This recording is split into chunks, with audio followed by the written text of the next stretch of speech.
Okay, so it's live now. So then just post Yeah. the link, and then you'll have to resend this hangout so that anybody virtual can get on this one. Okay. I think we got it, Claire. Thank you. Nice. Just 1 second.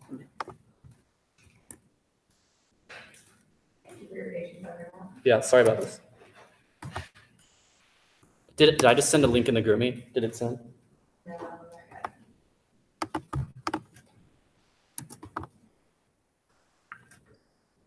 Should I close this hangout? Yeah, I'm gonna send you a new one, Jay. Bye. There's still no link that was sent? Yes, Okay, 1 second. but it's a YouTube one. Yeah, that's the new one. That's the one. I'll add Jay in a second. Let me just put it on Facebook.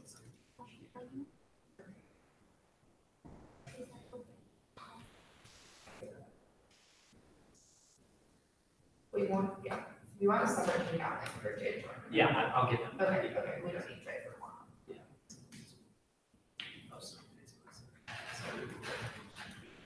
All right. Okay. I call this meeting to order at 7:19 p.m. Thank you for your patience. And really briefly, welcome back to Julia, Aisha, and Serena. Happy to have you back. All right, so we were just sent the minutes from our 8/7 meeting, so I'm going to propose that we table that until our next meeting so everybody has some time to review.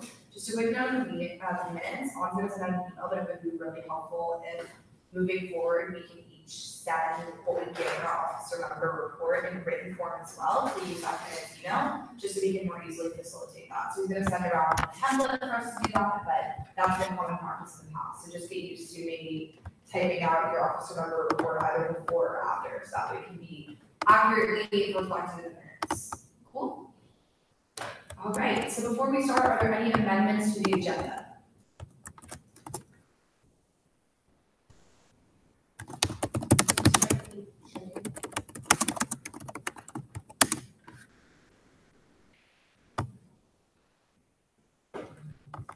Any other amendments? I'll show you a report on the application, sorry. I'm just commenting on the ARC. So you're not giving them, okay. Thank you. Sorry. Here's two. Am I checking to see the link sent to the GroupMe? The Google Hangout? Yes, okay, I did. So Jay can join now. So far I have strike general 1, number 2, and TSR. Any other amendments? Can you strike me, Claire? Yes, absolutely. Thank you.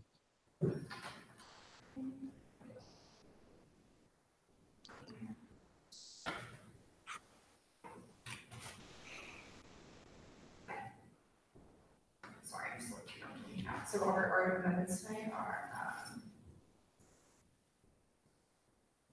general 1, number 2, and FSC. Okay. With that, is there a motion to approve the agenda? Thank you, Abby. Is there a second? Aisha?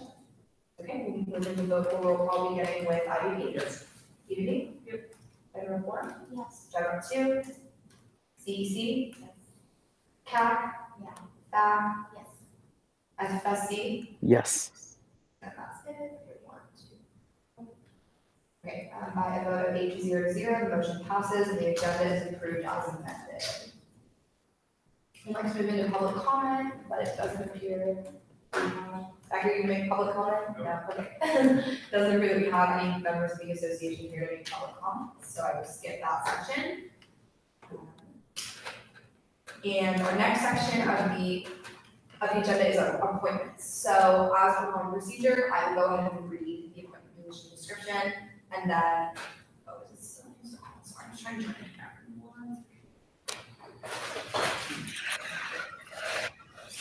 Okay, here I am. Hi. Great, okay. As a reminder, I will be reading the appointment position description, and if there's any questions, I'm happy to answer them. And then each appointee will have the opportunity to give a 1 minute or so opening statement. We'll have time for question and answer, and a 1 minute or so closing statement. Then ARC will show the recommendations, and it will take a vote. All four of these appointments did require ARC, did go through ARC, and all require a simple majority to be confirmed.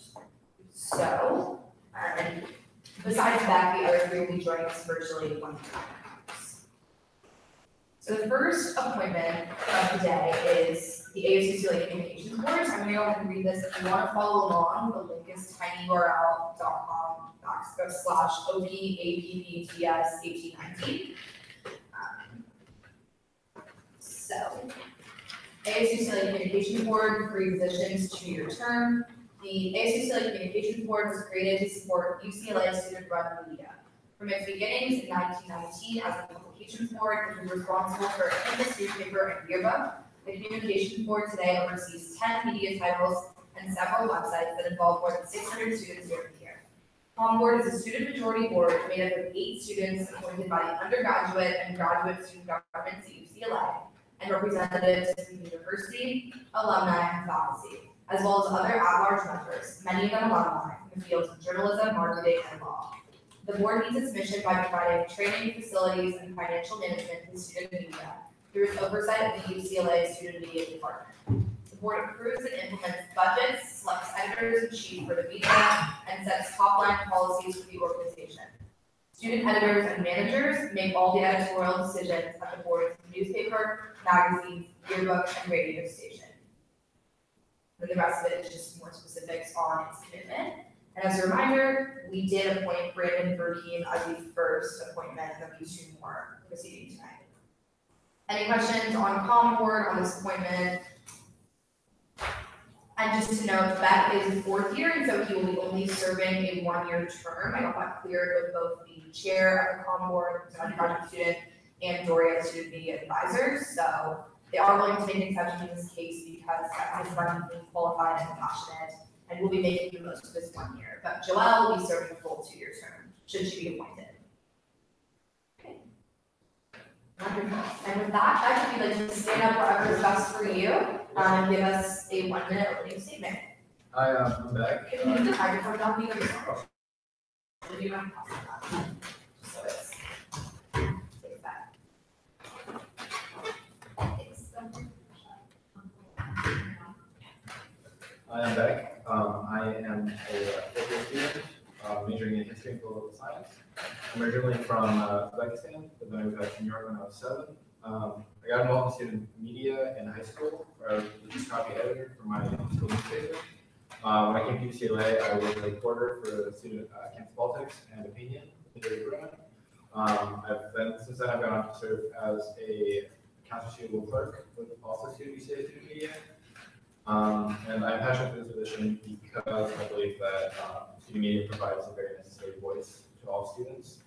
And it's one of the only places that students can sometimes get their voice. And I think that is something that should be supported and should be promoted as much as possible. I'd like to be a part of that. Thank you. All right, any questions?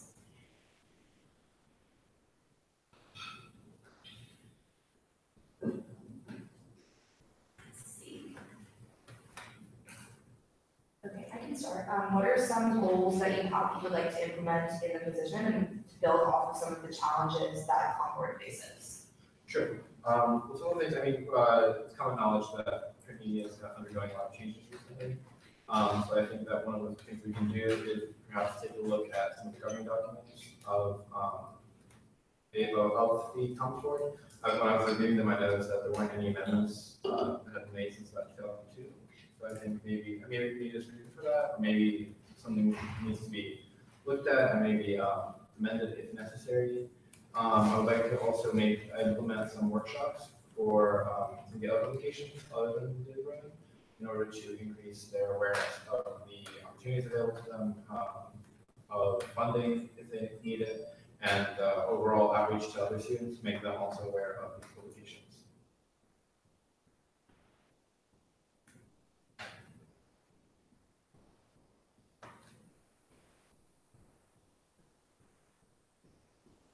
Any further questions? Awesome. What experience do you have in managing budgets or even finance?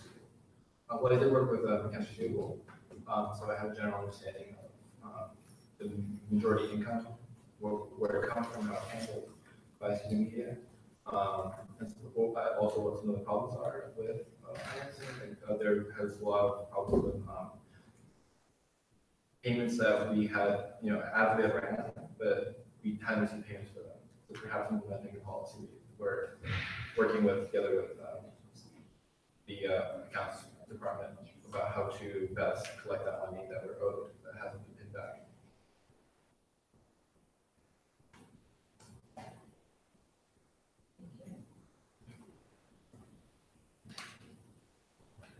Anyone else?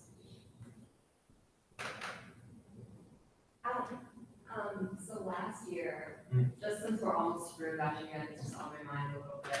Last year, the day with Ruin was not giving press passes to Ruin Dash. And they subsequently stonewalled cancel men's commission, saying that we committed their right to a free press. And so I was just wondering, in kind of like the context of what's happening in the general world with in terms of the free press, the persecution of the press. What do you think that meant if you were overseeing that? What do you think that meant to conflate a student organization with some of the figures in our society that we see actually? Sure. Speak a little bit on that. Sure. Yeah, I don't want to speak completely unequivocally because I'm not aware of all the details of the situation. I feel that it's necessary, obviously, to measure approach to work with other people because I think that divisiveness isn't ever the option to go for it, or to understand both sides, why this happened, and not and go with gut reaction to a situation. And probably if I was on the board at the time, I would probably try to meet with some of the people who are most involved in that and kind of see where they're coming from and kind of talk to them and make sure that talk to them about it and make sure that nothing gets into our hand and everyone is working together in this way.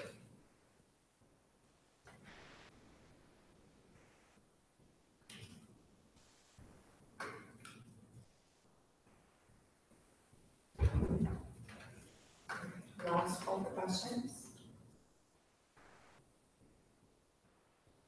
Mike, is there anything else that you would like to add that you'd like us to know before meeting about on your behalf? Sure. As you mentioned before I got up here, I will be only a 1 year member of the board, but in order to get that, I have reached out to current and former members. I'm trying to familiarize myself with government documents as much as possible in order that I can avoid learning curve and get working on something that will improve student media as fast as possible, and in order to make the biggest impact that I can in my life. Thank you. With that, would you like to give a closing statement? Sure. Yeah, I'd just like to thank all of you for asking questions and for meeting today to review me. Thank you to the ARC for talking to me yesterday. And I hope that you deem me qualified to help student media in the following year achieve its goals and also in the long-term future. Thank you so much for being here. And as per tradition, we're going to have ARC present their recommendations and their thoughts. So Robert, if you'd like to start us off. Yeah, so Beck got a 3-0 vote for ARC approval. I'll start off that obviously you have a lot of experience previously, and that you were involved. You said that you were involved with student media throughout your time at UCLA. Not only that, but you've done a lot of other things on the side that have made you sure that you're able to actually carry out the commitment with your internships and involvements on campus. And I think when we asked you about what the role is as far as setting budget and actually managing student media on campus, I thought that was a really good answer. So that's why I voted to approve. Ali? Yeah, I voted to approve as well.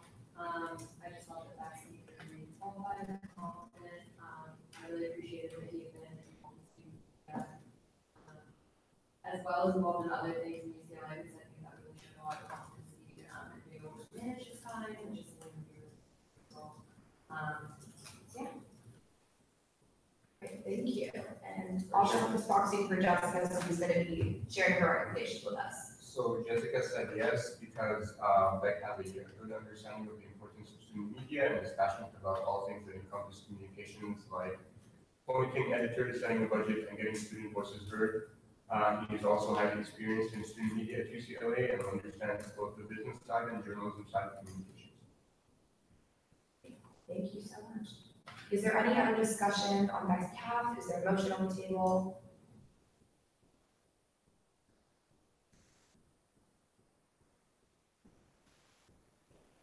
Motion to appoint Beck to the ACCLA Communication Board. Thank you. Is there a second? Jamie.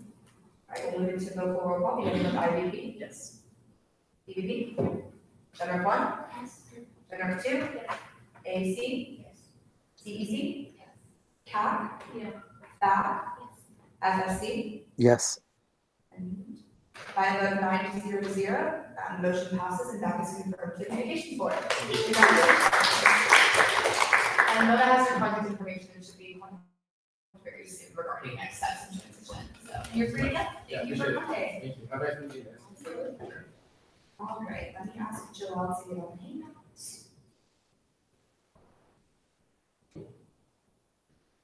All right, so Joelle will be joining us virtually, and she's joining the hangout right now. While she's doing that,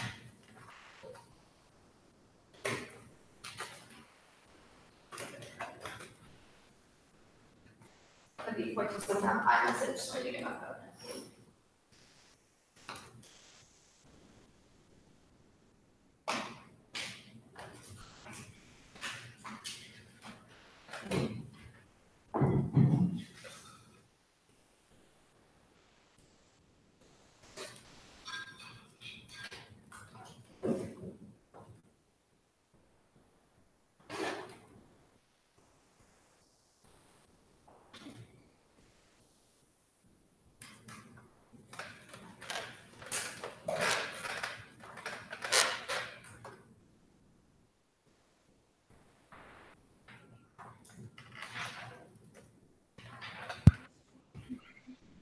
Hello. Can you hear us okay? Yes, I can. Wonderful. Thank you for joining us virtually. Yes, of course. So to start off, could you please give us an opening statement? Yes. Hello, everyone. My name is Joelle Lee. I am currently a third-year political science major, concentration in international relations, and a minor in global studies. I am really passionate about this position with the Communications Board because I want to, in my last 2 years of college here at UCLA, I want to help make an impact and a difference here at UCLA. Thank you, Joelle. Where we will move into question and answer. Anyone like to start off? I will start off. What are some experiences that you have that are relevant to this position, and how will you utilize that in this role? Yes, so one past experience I have is being involved with ASUCLA. I was an assistant event manager, and with that position, I helped manage all the events that basically went on within Kirkhoff and Ackerman Union. And with this position, I worked with a variety of different types of personality types, and from there, I grew to understand the importance of knowing how to work as a team and how to be a strong leader. And knowing that, additionally, from being an assistant event manager, I got to see a lot of how the student union was run, and it really opened my eyes to see how amazing the organization is, and knowing how valuable the student union is, and how, as a team, together we can make a difference as a whole.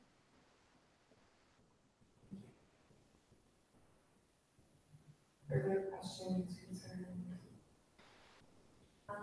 Sure. So Joel, we spoke a little bit about this in your ARC interview, but you haven't been involved in student media on campus. So how do you think that, what experiences do you have that still make you qualified to support student media in this position?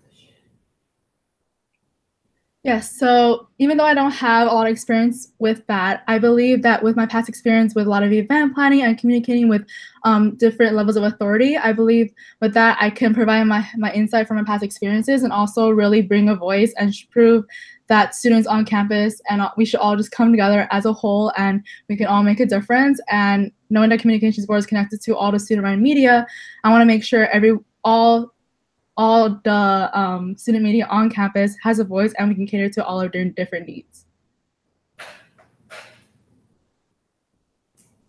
Awesome.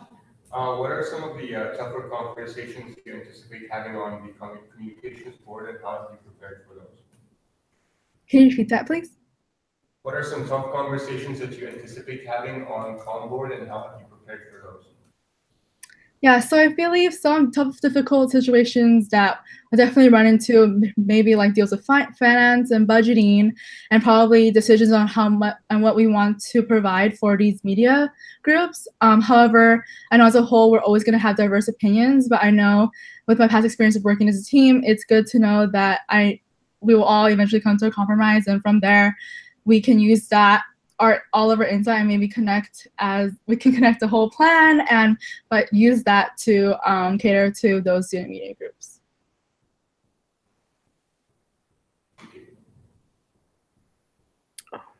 I know you talked about like your past experiences, but what are like some of your commitments going into next year, and how would you prioritize this position and what are the things that you're doing?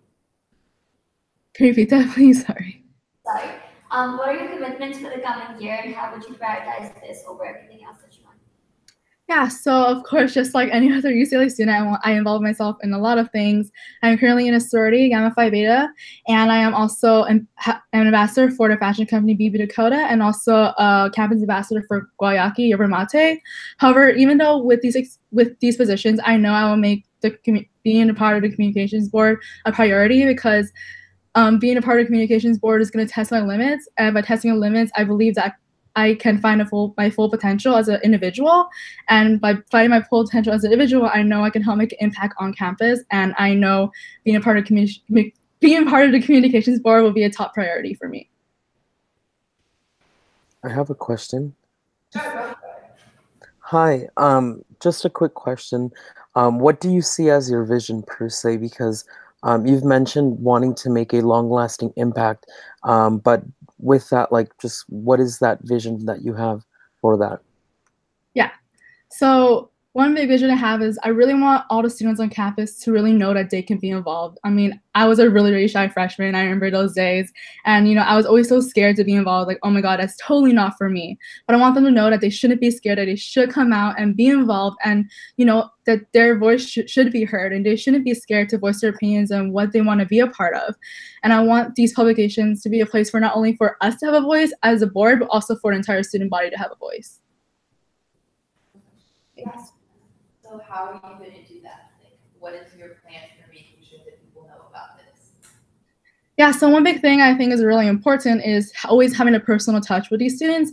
Maybe like sending out surveys, sending out emails, be on a broom walk, telling them about who we are, and knowing that we want them to be a part of it. You maybe, tell them about us, go to lecture halls and tell them who we are and that they should be a part of such an amazing organization.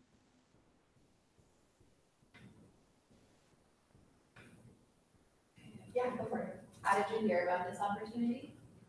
I was actually invited on Facebook by this opportunity, I believe from Josh Bolar. I think that's his last name. And also in Gamma Phi Beta, I have a couple of my sisters here that are involved with USAC as well.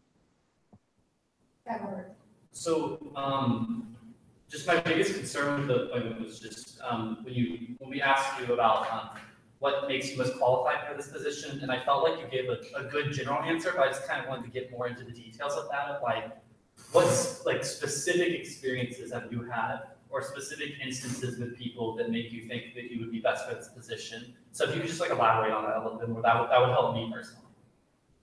Yeah, so besides being an assistant event manager with ASUCLA, I've also had a lot of numerous other professional experiences. I have been an accounts payable assistant at Marvin Engineering, so I have a lot of experience with finances and budgeting. Also, I help with special events, so I help plan weddings and coordination with that. So I really have a wide range of working with different types of people, and being on a board, I know there's always going to be different opinions, and from there, I believe that we can work as a team. And with my past team experiences and working on like Event Pie and also working as a team as accounts payable assistant, I believe that with that, I can use my knowledge and my insight to help make a change on campus with the communication, and also work really well with the communications board. Yeah. Do you have any experience working with a budget? Yeah, so As an ambassador for BB Dakota, I really look through social media and also knowing finances and what we may need to purchase throughout the year. Also, as an accounts payable assistant, I worked closely with SAP and looked at the numbers with our consumers and customers. And from there, I helped the director of finance budget and where we should allocate our money to the most. Yeah, how big is that budget? Just a numerical number. How big was your budget? How big was the budget? Yeah, like an amount of money. It really depended on who our customer was, and we worked with like Lockheed Martin and Raytheon, so it can really range from like a couple thousand to like millions.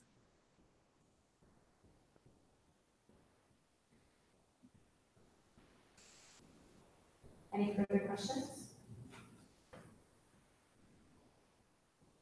I asked Beck this as well. Joelle, is there anything else that you would like to say to us for us to know about you before we make our vote?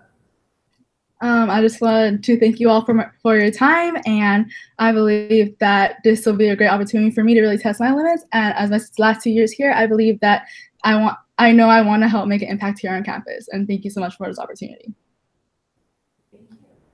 I guess, is that all right if that serves as your closing statement, or did you have an additional closing statement to give? That'll be it. What? That will be it. Okay, so wonderful. Thank you, Joelle. Thank you. Let's move into ARC's recommendations. ARC voted on 2-1, 2 approval and 1 no recommendation. I'll start. I was the one who gave no recommendation. Once again, no recommendation is different from disapproval. I just want to clarify that because no recommendation is not really negative. It just means that I felt like I didn't have enough information at the time to make a decision. And really what my biggest concern was really Ashley's, I guess, specific, this is Joelle, sorry. I walked out when you introduced that. Sorry, that's completely wrong. That's Ashley's. Sorry, Joelle. 1 second. Oh, Joelle, okay, you got 3 approval. Let me look at your. I wasn't here when you are. Oh my God, that's ridiculous. Yeah, my biggest, okay, so with Joelle too, it was really just the specifics, but really Joelle got into her specifics of like stuff that she's done in the past with Colleges Against Cancer, her ambassadors, 2 different ambassadorships, I guess, and her planning and time management skills. So when we reviewed your resume, it really looked like you did a lot and were able to manage your time well. And then also, really something I think we all liked was like the passion that you had for the communications board. You obviously seem really excited about it. So I think that your passion and the fact that you've been able to manage a bunch of positions in the past really led me to vote for approval. Thank you. Thank you, Robert. Ali? I also voted to approve, and I just want to reiterate that last part of what Robert was saying. I just thought it was really refreshing to hear such enthusiasm from Joelle, because I think a lot of times in disappointment, sometimes it's just the same circle of people who are in USAC, know people in USAC. I don't know if Joelle knows people in USAC, to be honest, but I do know that she was really excited about it, and it was just refreshing, because I think sometimes we get stuck in trouble with people who just it's positions that they almost expect because they were right or something. So I think that she has like shown she has the qualities to be really successful in this position, despite maybe not having the experience yet. I think that she's really shown herself to be a very flexible person, a really confident person, and great at time management if you look at her. So yeah, that's my vote. Thank you, Ali. And last but not least,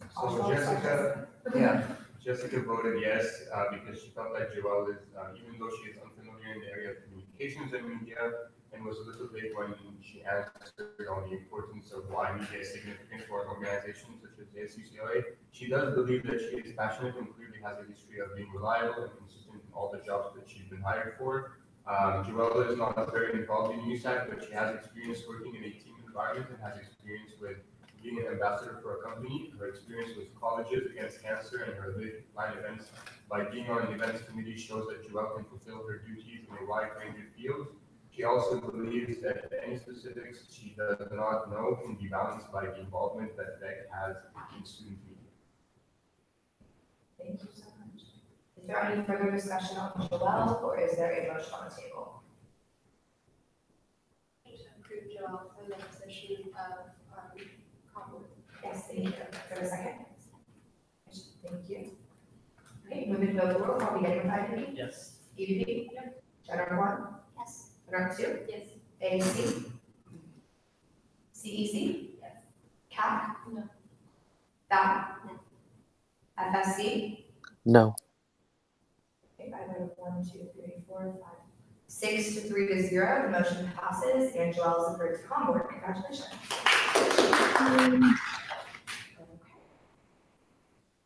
And the Concord chair will be in contact with you, Joelle, for the next steps. So thank you for joining us, and you're free to go. Thank you.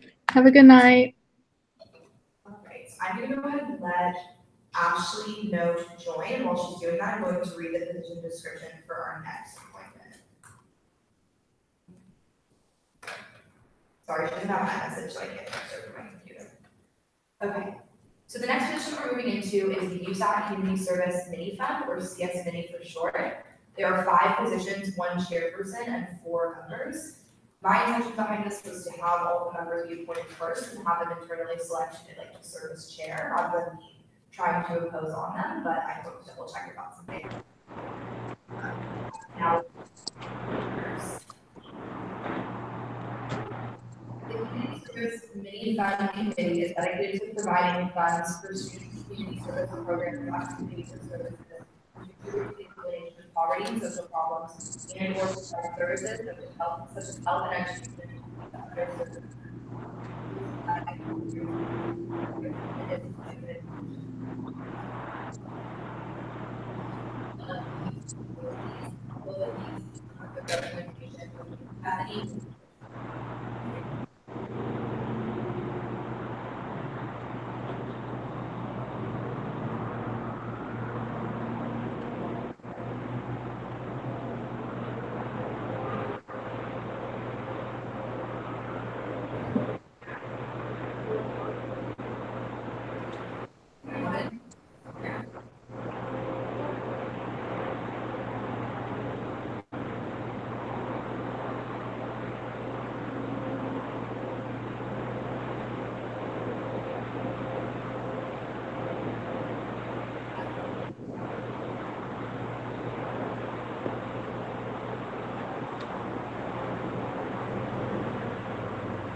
I'm so sorry.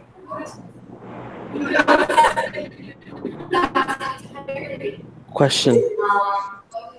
Sorry. It's 500 a month. Ashley? Yes. Hi. Wait, sorry, Claire. Is it possible for you to mute your microphone a little bit so I can hear if they're talking? Yes. Sorry. No, sorry. Thank you. Okay. So, I'm so sorry. I was thinking wrong call. That was ridiculous. Okay. The chair receives 552 a month, and the member receives 332 a month, and then that's going up the 48 to 28. So in 2019, that goes to 600 a month for the chair and 360 a month for the member. Wow. I was gonna say like, okay. That's the answer. Cool. Okay. Ashley, now you can turn your microphone back on. Yes. Maybe. Ashley? Yes. You can start with your opening statement. Can you repeat that? Can you start with your opening statement? Okay. Hi, my name is Ashley Hoya. I'm going into my second year. I am a pre-psychobio major, and I am very passionate about all types of community service projects. And I am involved in SAPOSA. However, I would like to expand my horizons by learning about multiple community service projects, and I think being part of this committee would allow me to do so.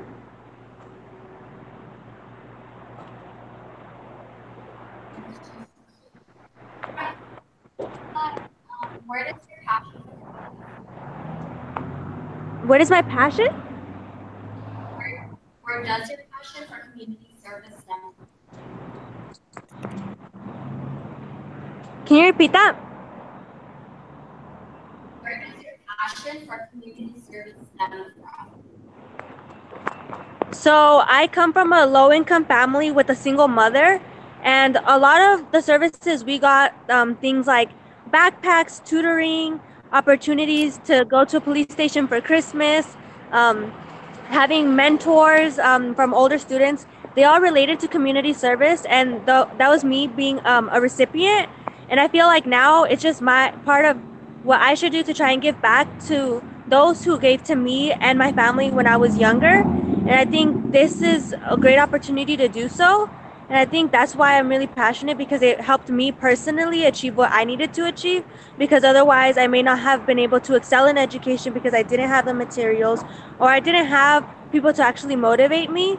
And I think what we do as UCLA students for community service is doing the same to other young families and students. And I think that that's what I'm passionate about, helping students who come from backgrounds similar to mine.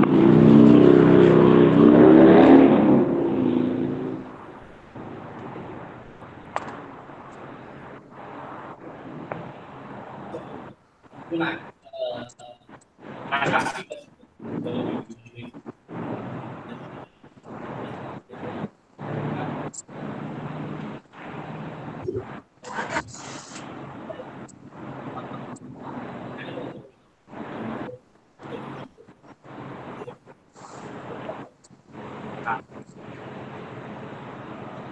I'm sorry, can you speak louder, please?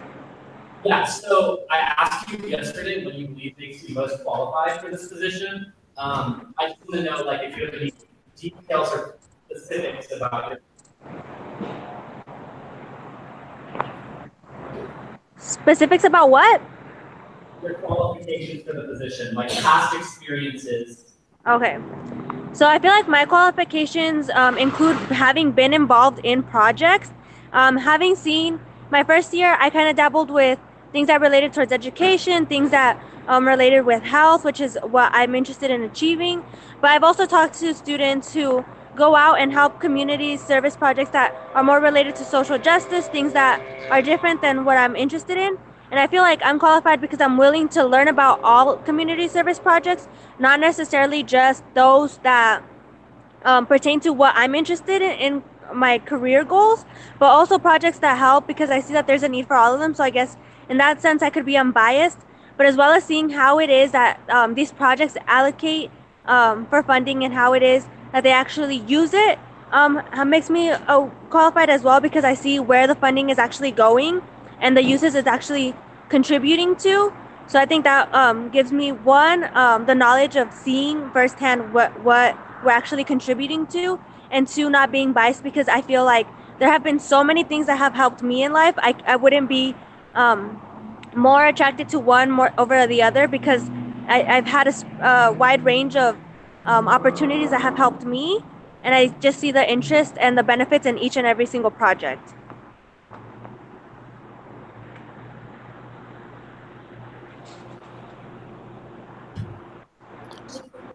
In our meeting, we talked a lot about equity in funding. A little bit on what equity means to you, manifest in funding. Share with you the projects? What equity means to you and how that manifests in funding. Okay. So equity to me personally means giving each individual the opportunity that they need to fully succeed, and catering to their specific needs, and not treating everyone on a superficial level. So getting to know what it is that in detail that is required for individuals and for groups to succeed their goals. And I feel like if we serve this, these projects and serving them and specifically their personal needs to fully achieve their tasks, then we're doing things in a manner that's contributing to equity, and we're not necessarily wasting money because we're giving them the specific funds that they need to succeed, and we're doing so in a manner that we're not giving them less than they need, so that it won't inhibit their ability to reach their goal, but just doing just enough to be able to help as many community service projects as possible in the right manner, and to do so for many years to come.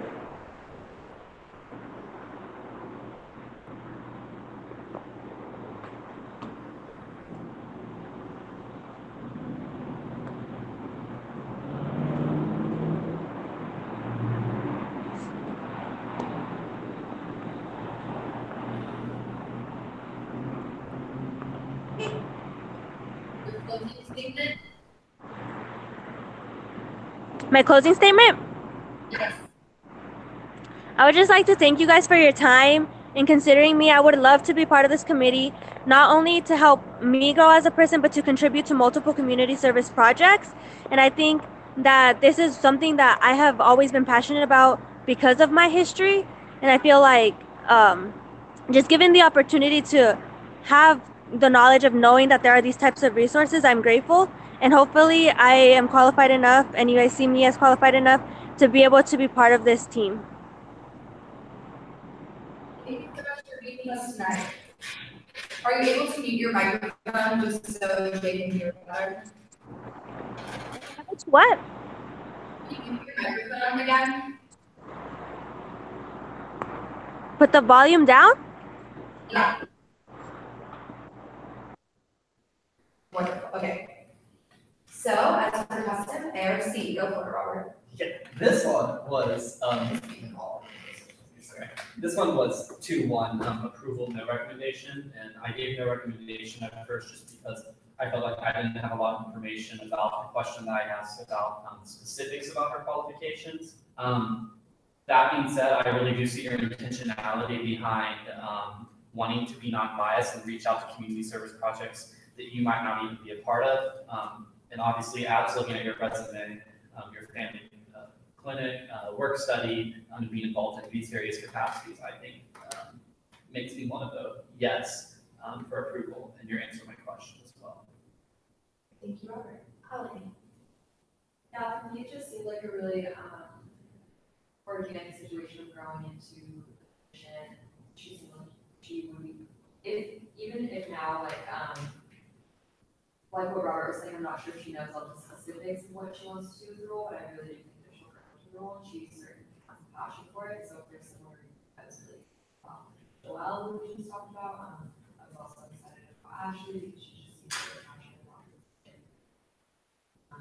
Yeah, so I would. Thank you, Holly. Asha. Jessica also said yes to Ashley because even though she felt that she did not quite understand the specifics of being the community service chair, she has an understanding of the importance of community service because of her own experience. Her passion for community service was very clear, and her desire to get involved on campus was also very clear. Jessica thought that her experience as a CPO intern would help her out in this experience, and although her answer about expressing objectivity was vague, she believes that the environment of being in the Starbucks place during the interview made it difficult for her to be specific, but she believes that she has the experience and passion to be a good fit for this position. Wonderful, thank you.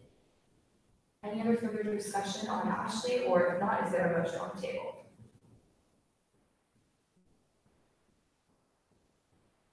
Motion to approve Ashley for the community service. Did you have a second? Wonderful, thank you. And we'll move into local roll call, beginning with IDP. Yes. EDP. General 1. Yes. General 2. Yes. AC. CEC. Yes. CAP. DAP. Yes. FSC. Jen. Yes. Yes. Can you hear me? Yes, yeah, thank you. Okay. And by motion 9-0-0, the motion passes, and Ashley is appointed to the CS Mini Fund Committee. Congratulations. I'll just make sure she can hear her. Oh, she says thank you. Wonderful. So let me just ask Jose Luis to join.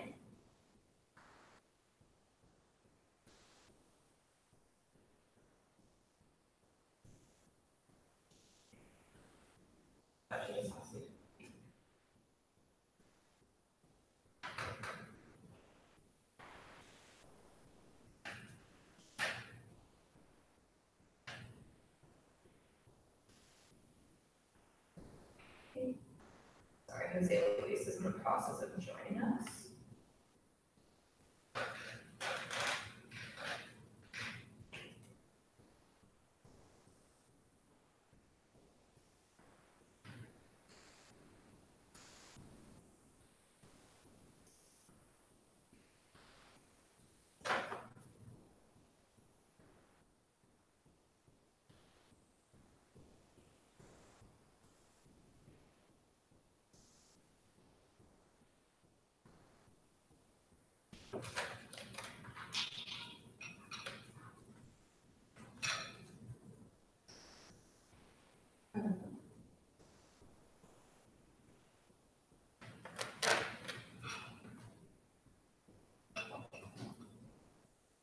Great, thank you all for your patience. Okay, it is. Hi, Jose. Luis, are you here?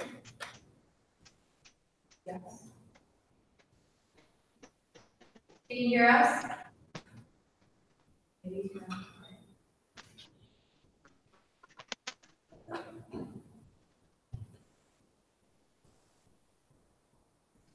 If not, I can call him on. Yeah. You can?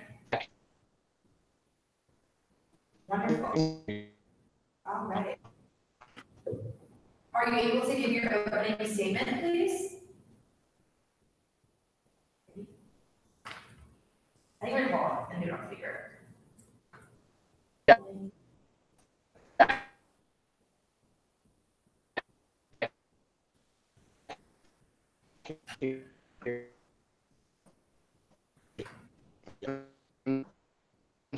Sorry, I cut off.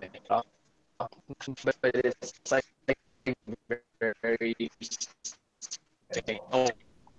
opening.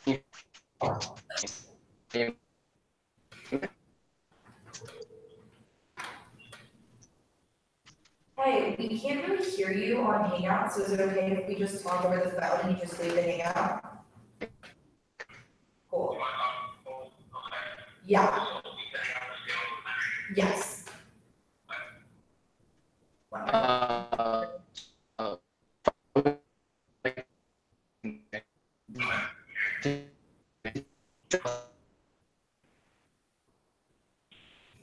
Okay, yeah, so just leave the Hangout when you can, because I think it's still kind of being a little strange. Okay. Yes.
Thank you so much. So we're going to move into question and answer, and I'll just go ahead and repeat them to you so that way you can hear them okay.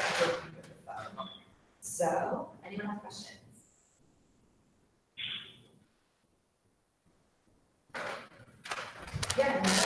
Yeah, this is Robert. I was on ARC yesterday and asked you a few questions. One question I had for more clarification from you was just really when we asked you about what makes you most qualified for this position in your experience that led you to apply to this, Could you talk about things specifically with community service that you believe have made you qualified for this position?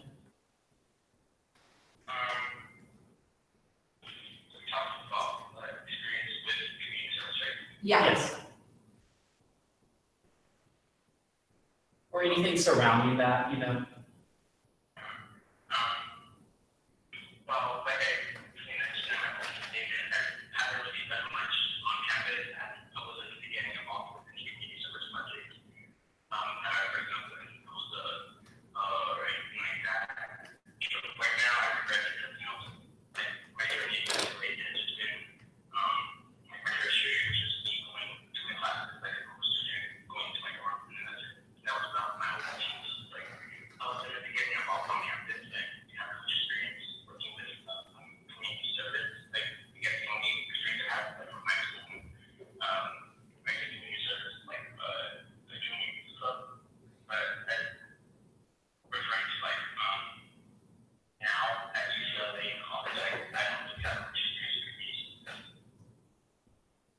If I could just add a follow-up, I want to give you, I didn't ask you this yesterday, but I wanted to give you the opportunity to, is there a reason maybe why you haven't been as involved in community service on, like, just, I know you said that, for example, you were commuting this upcoming year, and I just want to make sure that, like, if there is some reason why you, like, may have not been able to be involved, that you, like, let us know, or if there was some circumstance that prevented you from being involved?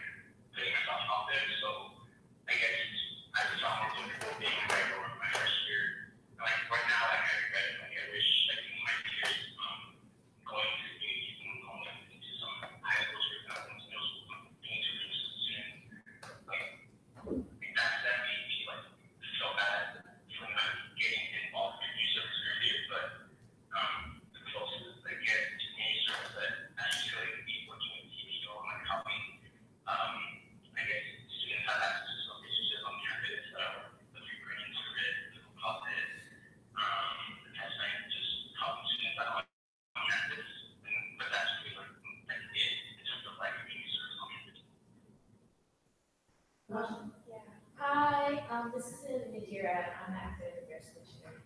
I was wondering, I know that you probably use a lot of like obstacles in terms of getting involved in community service. So what are some community service initiatives that you're actually passionate about that given more time or more access, you probably would initiate yourself? Given more time and access that you probably would have been more involved in.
So this is Claire again. What are some goals that you have for the position and some things that you would like to accomplish?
Allie's question?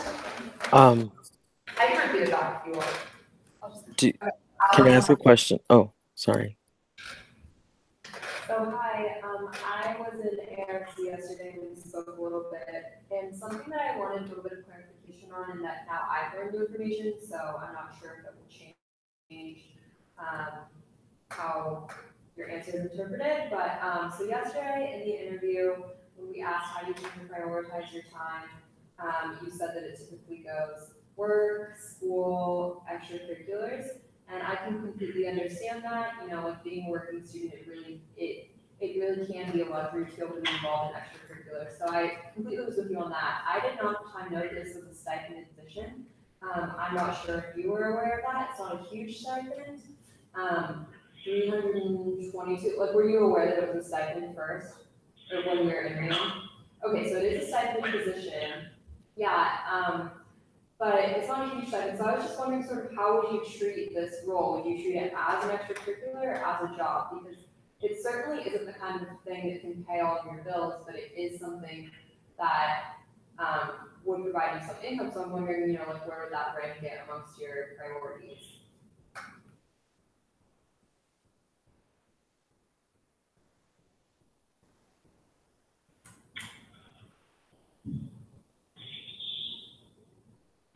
Going back to like my first year, every year my priorities, my first year was just school first, and that's it, because I didn't get involved with extracurriculars at work. Second year, it was more, like I said yesterday, it was work, school, and then extracurriculars. So like knowing like now, like I know there's gonna be a lot of work, like that community, social community, different community, and I'm like look forward to like now I would say. I just think of this more as like a job because I know it is going to be a lot to handle. And sector and all that. I know again like there's going to be a lot of stuff to do and a lot of decision making process. It's like I just think of it as more as work now. But it's like I guess as much as another not work. Like I don't know, just the money to kind of help with community and like. Yeah, just help out, like, my financial status and stuff like that. Yeah, and is that something that would be feasible for you? Like, just that you would be able to handle, if you were working a job, like, if that is a necessity for you, if you're also working a job, is that something that you think you would balance? Yeah. Okay.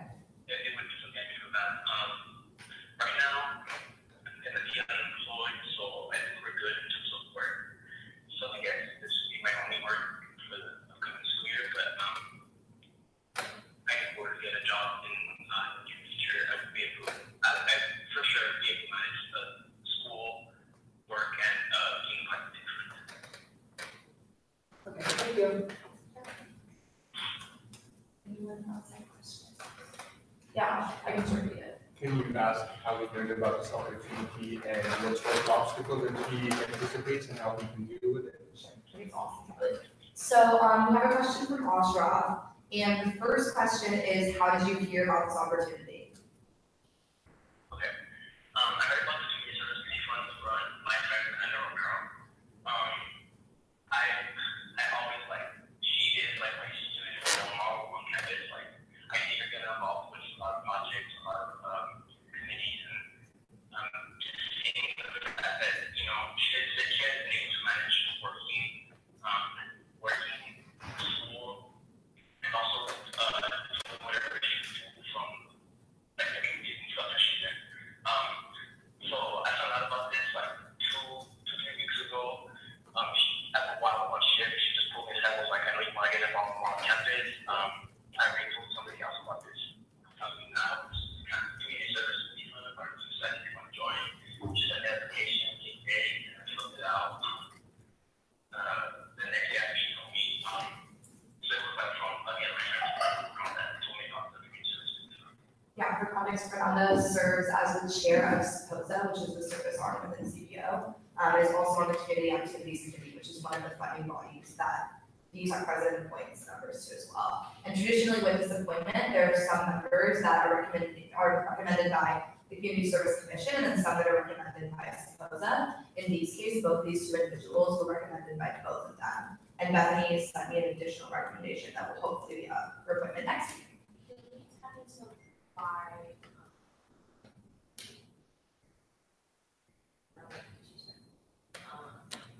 What prompted Bethany to recommend? Yeah. Actually, can you, do you know? Okay, good, because I don't want to do that. What prompted Bethany to recommend?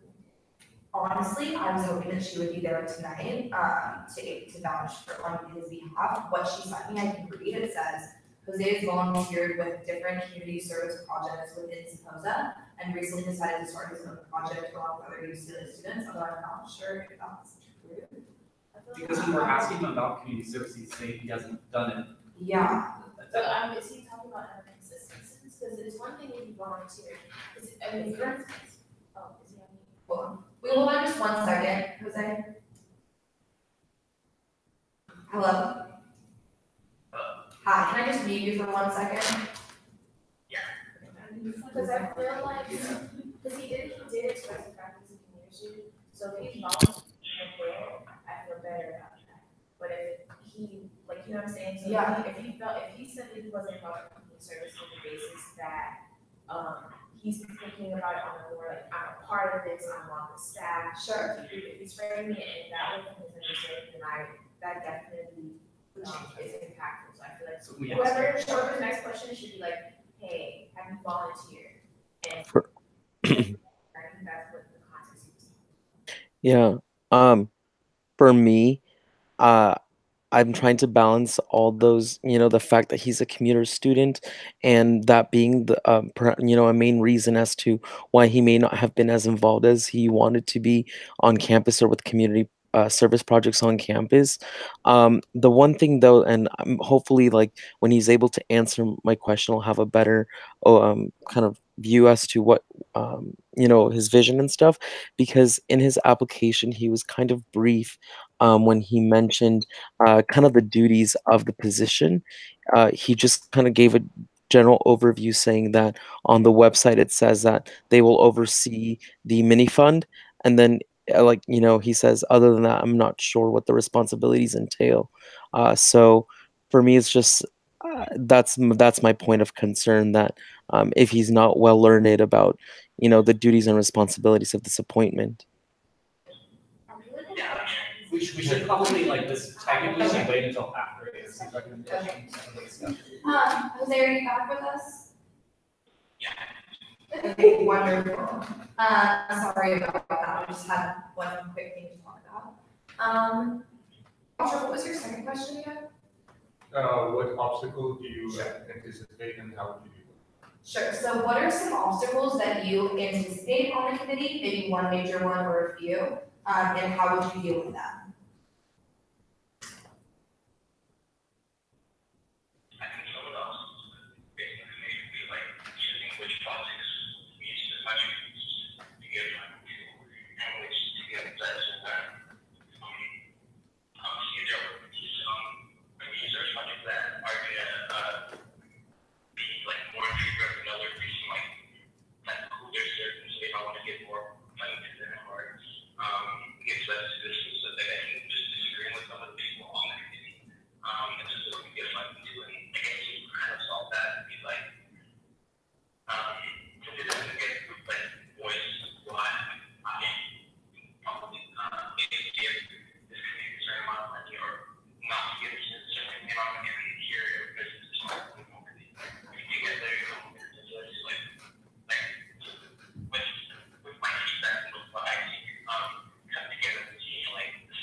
Okay, so this is a question from Jay, who's joining us virtually.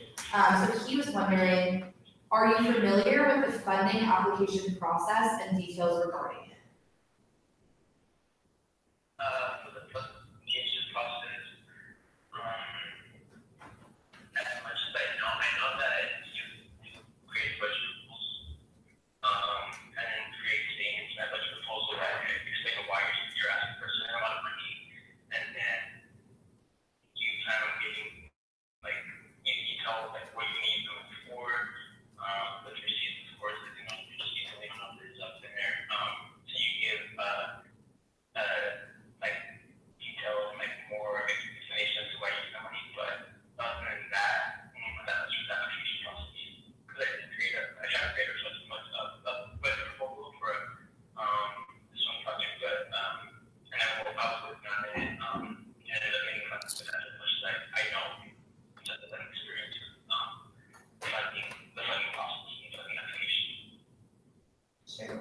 Thank you. And another question that Jay had was, can you go over any experience you have managing a budget?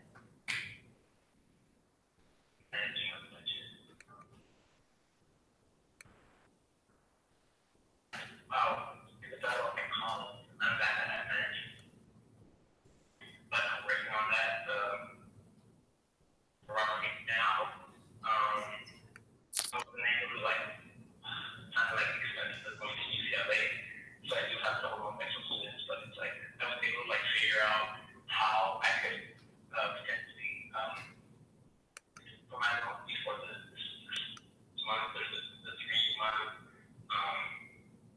school period after you graduate, I was able to if it was enough working with financial aid scholarship money being able to pay for my own, but in terms of create a budget, my experience with that is very low.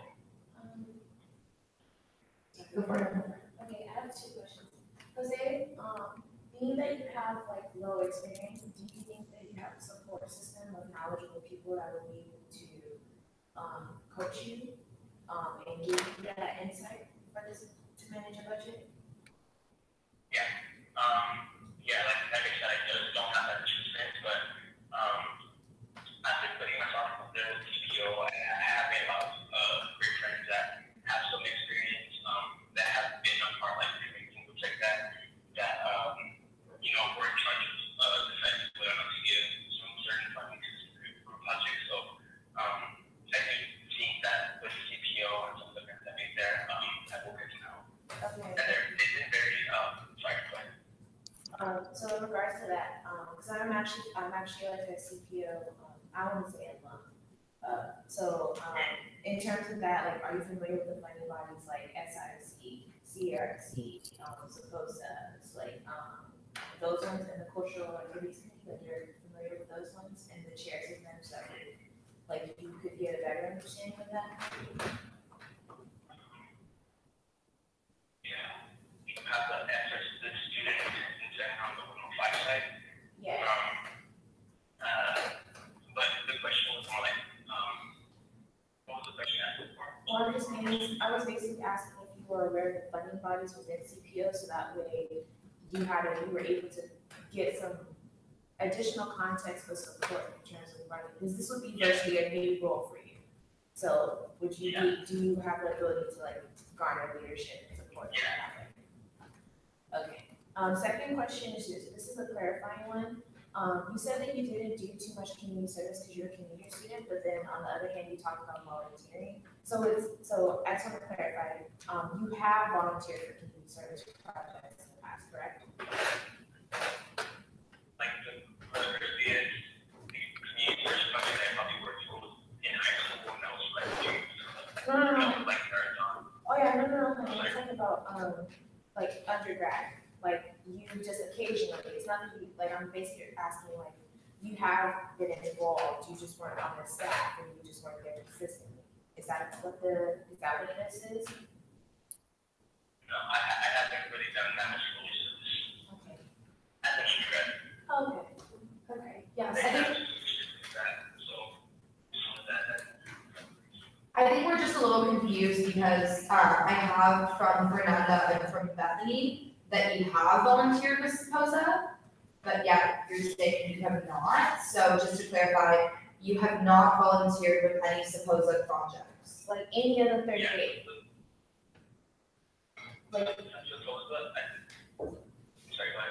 Because there's 38 service projects under the community program of Office Student Association, and there's various ones. So I'm just asking if you volunteered at least 1 or 2 times, because I understand being a student leader, doing community service, and going to a community. So I just wanted to make sure that we're giving you the best presentation possible.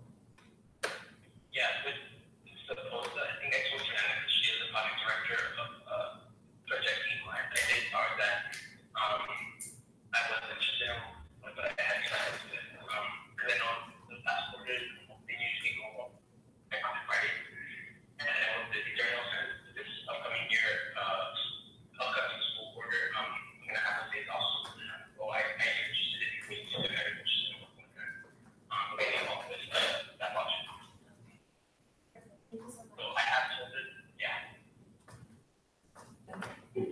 Are there any further questions for Jose Luis?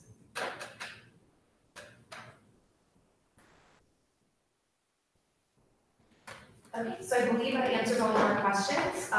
Would you like to give a closing statement or anything else that you would like us to know before making your decision? So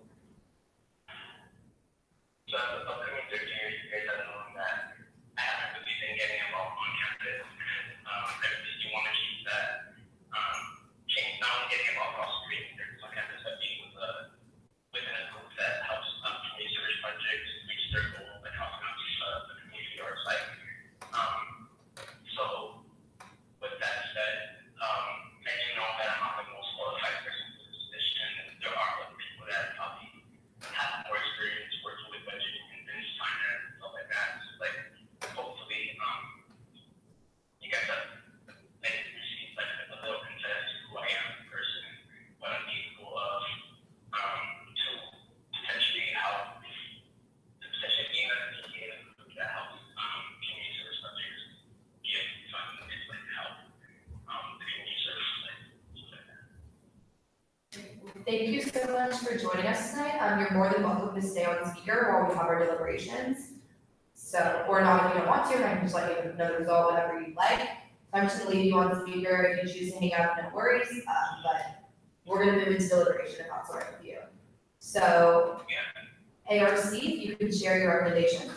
Yeah, let's say for you, it was 3-0, no recommendation. So I've clarified this with everybody. There's 3 different recommendations that ARC can give. There can be a vote of disapproval, there can be no recommendation, and there can be a vote of approval. Disapproval means that we do not approve you being appointed and we don't think you would fit the role. No recommendation means that we either don't have enough information or wanted more clarifying information, or that something was absent that led us not to actually give a recommendation. And approval means that we think that you should have been appointed a position. So I'll go into why I voted no recommendation. Like, it's so clear that you're like I don't know how to explain this, but like, you're a very great person. Like, you're so honest and kind and like very transparent and like very clearly showing that like, I don't think you would have applied to this position unless you actually wanted the position.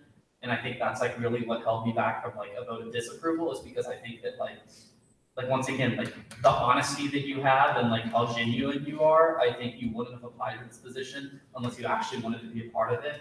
And like, that really stuck with me. And then I think the part that balanced that out that made me kind of concerned, obviously, was the experience of, you know, this is a big budget and it does deal with community service. So we're trying to find somebody who really can hit at those things and know what they're doing in those positions. Because like, once again, like, it's clear like that you're a very like good person and very like honest and transparent. It's just a matter of like making sure that you have the experience to be able to carry out the role, which is why I voted no recommendation. Why I hope that after this we do have deliberation about you, because I think deliberation does need to be had about your appointment. So with that, Yeah, it was a similar situation with how I voted. I also voted no recommendation. Just because at the time I was just a little bit unclear, and when we asked how I should prioritize things, that concerned me a little bit, but I sort of understood it, but I was wondering if, you know, the specifics of change that. I think that Jose seems like he could grow into being really capable in this position, but I do think that this position is one that necessitates the prior knowledge, like right off the bat. So we need to have that on the ground with it. So I'm just not sure that Jose would be the right fit for this. I mean, with the kind of, you know, character that he's showing attitude that he's bringing towards wanting to be interested in this, I think that there's, you know, opportunities are abundant for him, and opportunities at UCLA and the process of USAC. So I don't think that this is like limiting, but I do think that this role should go to somebody who has the prior knowledge of there before. Absolutely. Thank you for sharing. Jessica said no recommendation because although she felt that Jose understands the importance and significance of community service and seems passionate, he seems very unsure about his time commitments for the upcoming year. She loved his honesty when he was asked about the question of whether he was the most qualified for this position, and she appreciates his experience in CPO, but but she felt that he had an uncertainty again about his time commitments and his capability of giving the time to this position and his schedule for next year. And as a transfer, she understands that getting more involved with UCLA organizations can really take significant time out of your schedule. She's not going to say no because she believes that he should have the opportunity to clarify that to the council. And so that's. Absolutely. If I can just go to chime into my equipment instructors and my rationale before opening up deliberation. I will say that there was some uncertainty on our behalf that following the application of the interview, we did have some questions and felt that Jose, again, you all have said, is very passionate and should be involved in some sort of student service USAC space, but we weren't sure maybe, again, he had the degree of institutional knowledge. However, what did eventually shift our perspective was two main things. The first was the recommendation from Bethany and Fernanda have been operating off of the assumption throughout this whole process that the folks who the body is designed to serve, who have served in the community before, committee board, whatever that is, should be heavily taken into account because they know better than anyone else what it takes to be successful in this position or who they want serving their community. And so throughout, I've tried to gather recommendations from past folks in the position, from the communities that the position serves, from Bethany, from other members of student government that have direct tie to this. I have valued their opinions very highly because again, I never want to be my intention that I can only what I believe is best and just impose folks there rather than asking again the communities that they're serving. And so I'm a little bit unsure on Bethany's recommendation, and unfortunately not able to get hold of her right now, but I did receive it from both her and Fernanda, so that is really making me think. Additionally, I think that sometimes you all know that I all want for institutional knowledge. One of the reasons why I ran was because I believe that I have the institutional knowledge that was necessary for this position. But I also think that sometimes that makes me short-sighted, and then I do need to, when appointing these positions, not only look for the knowledge and the insight, but also look for somebody that brings passion to challenge the institution and to take it in a different direction or to a different level that maybe somebody that's not as invested in the spaces can bring. So again, I do resonate with other things that been said, and I do have my doubts now in response to these questions, but I still do believe that based on some of the other folks that are being considered or like actually that do have maybe more institutional knowledge, that his passion and his engagement with the community can bring a different perspective. And that I do trust both of these women's recommendations. So again, whatever happens, I completely understand either way. And I look forward to hearing his deliberation from you all. No. He is about to die, so he just asked me to send him an email. And he says, thank you for the opportunity and for sending a copy. Alright. So, I feel honestly, so having been in both that space in different facets, chairing committee within the community government office of services, community service organization, I feel like it's evident that they're trying to get an opportunity. And I think that understanding where he comes from a little bit, that it seems like he wasn't able to jump in. You have to keep in mind that like when you're in the college community service, like in high school, you probably live within a 10, 15 mile radius of the next school. And for him to commute an hour and a half to UCLA from where he lives, that does put a little bit of a damper on things. For instance, I don't think that even the access projects that I was involved in that are in partnership with CPO, if we would have been able to do that if we didn't have like the band and things of that nature. So part of being on the CS mini fund committee is like you're allocating funds to transport students or transport the staff to go out to the community service. So like the transportation line item, sometimes depending on the specific event, it could be t-shirts, it could be graphics, food, things to like bring services to students. And although it's helpful, it's extremely helpful to have that background because you know where folks can save money. You know how much this would really cost and how much it doesn't cost. It's also not a deterrent factor.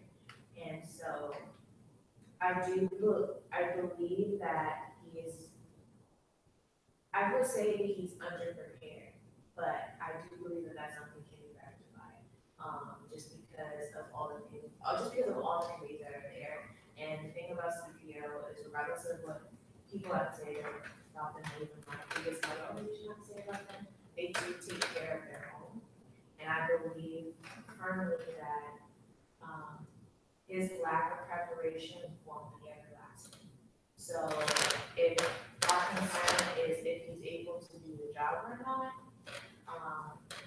or if he has support, I don't think that's an issue.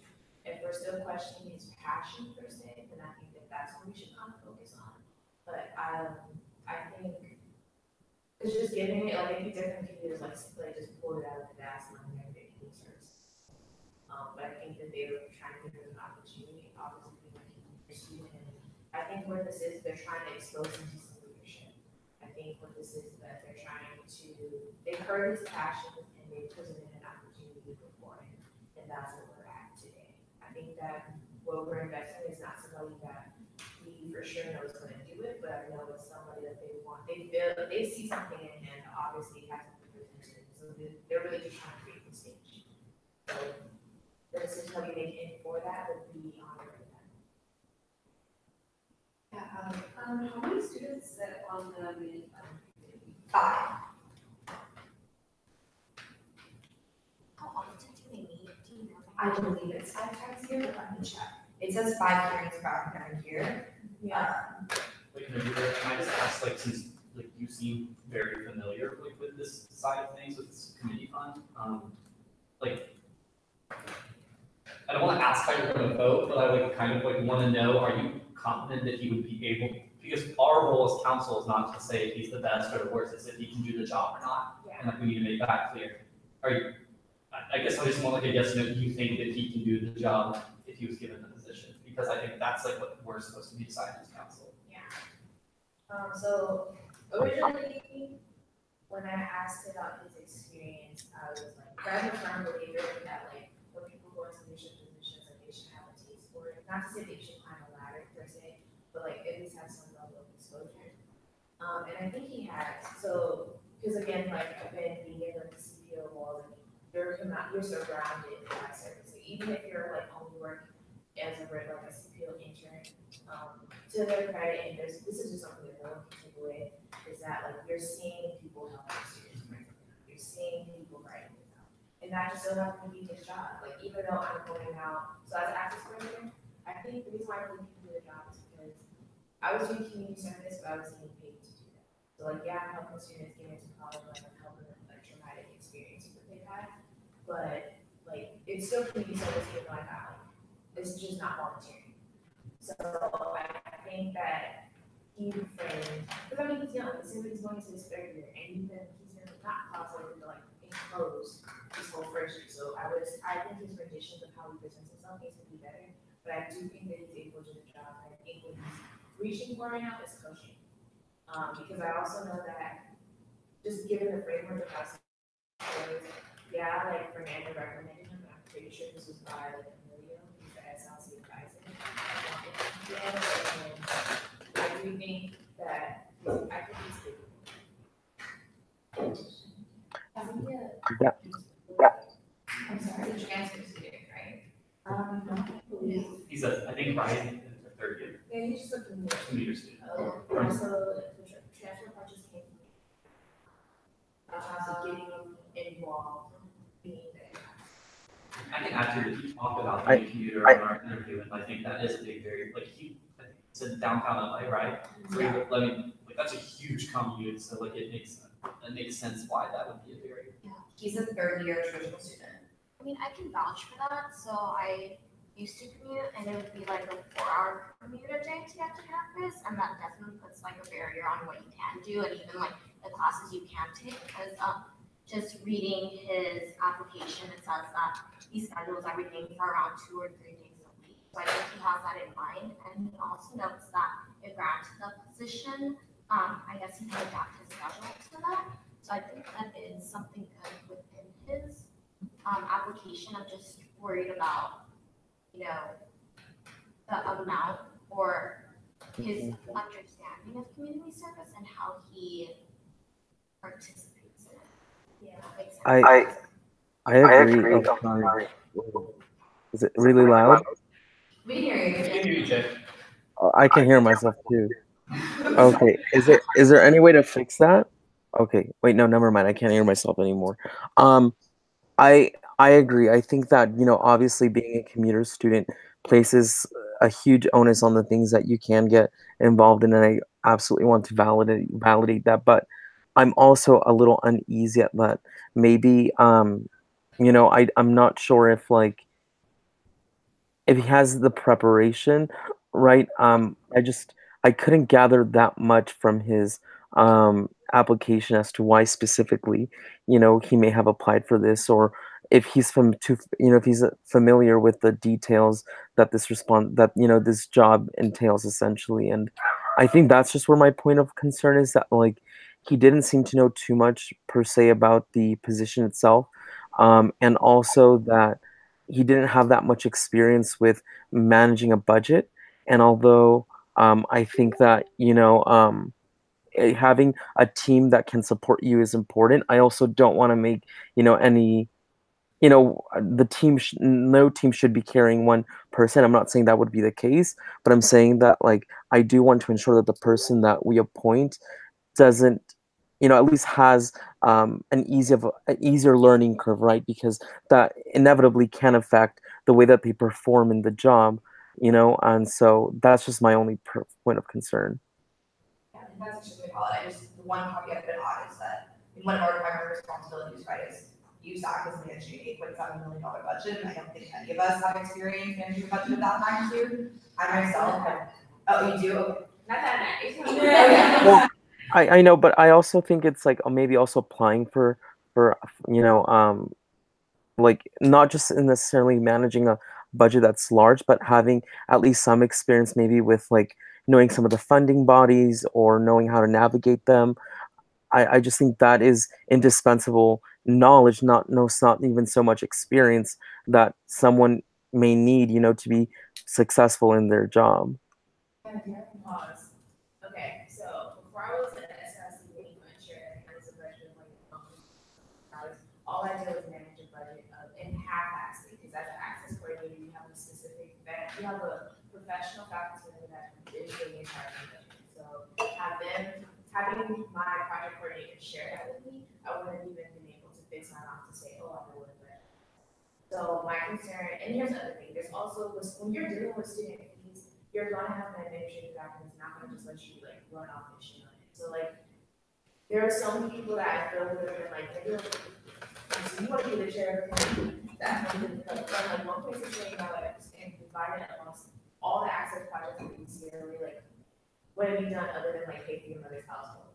So not to be dismissive and say that's irrelevant, but I can understand how that's an undertaking, but that's why UCLA as a whole has created committees.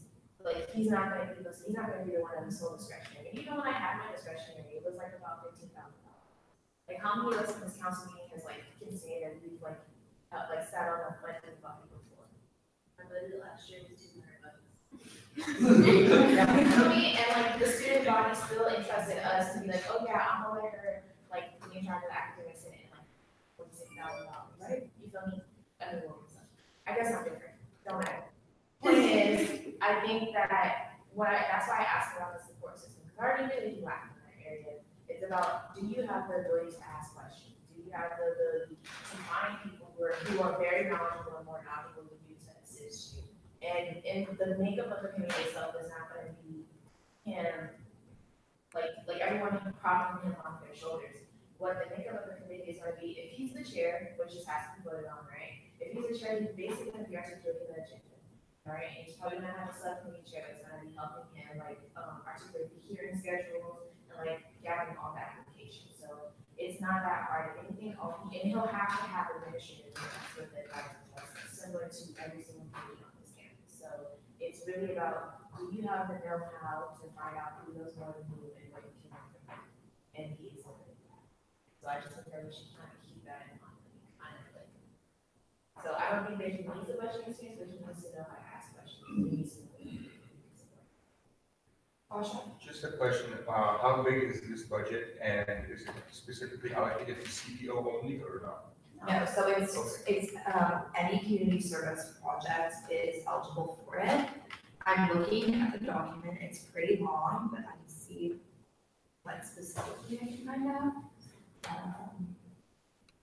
So it's $1 per quarter per student. I think it's like a couple $100,000.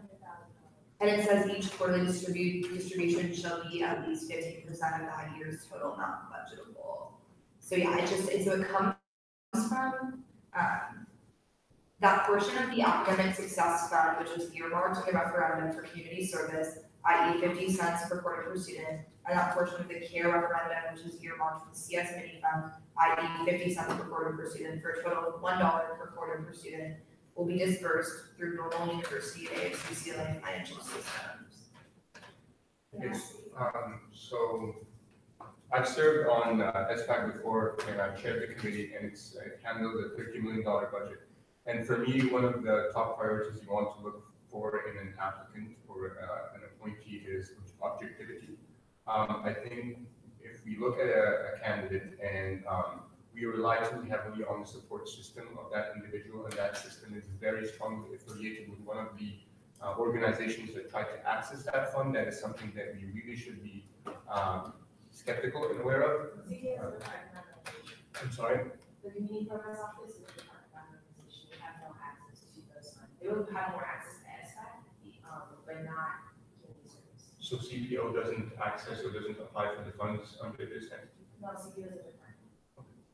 It does say too in the bylaws that 2 members should be selected from CSC and 2 should be selected from CPS. It says supposed on the documents that I have, but on like the other documents.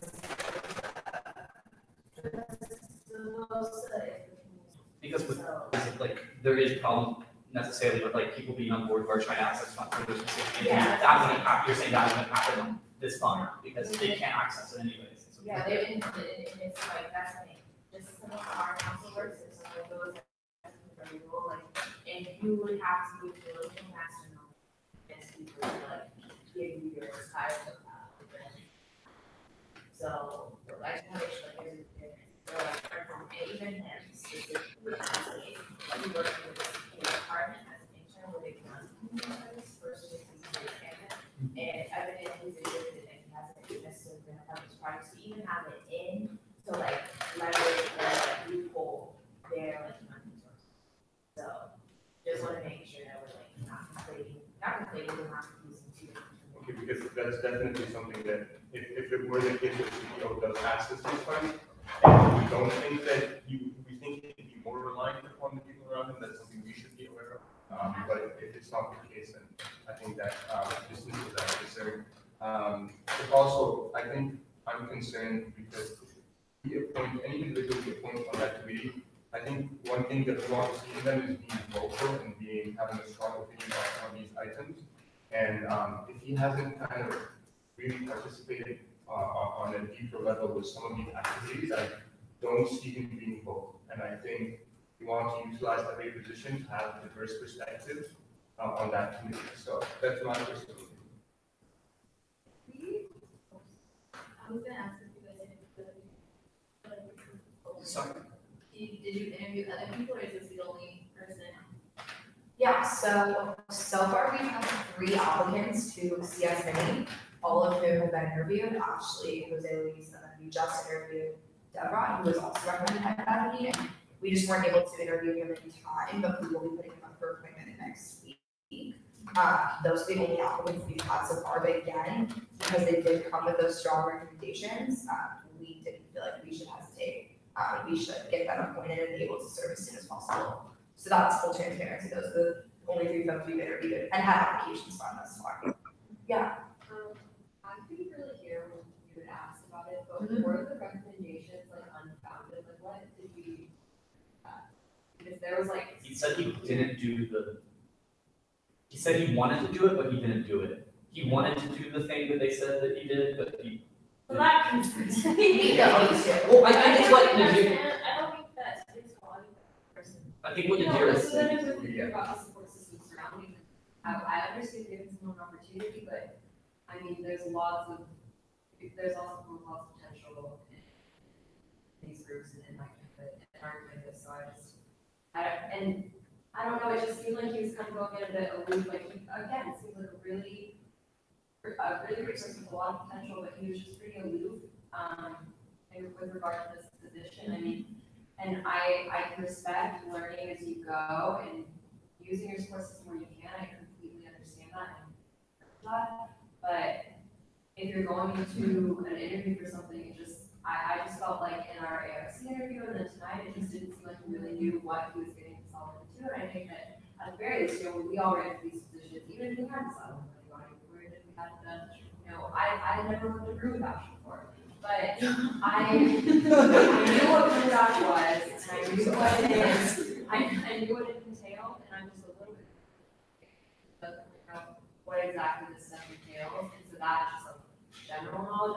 I'm wondering why you didn't try to learn about it a little bit. Because I feel like when you're guys interviews, you have a little bit more time to like, Yeah. right? I can address one of the questions we asked him too.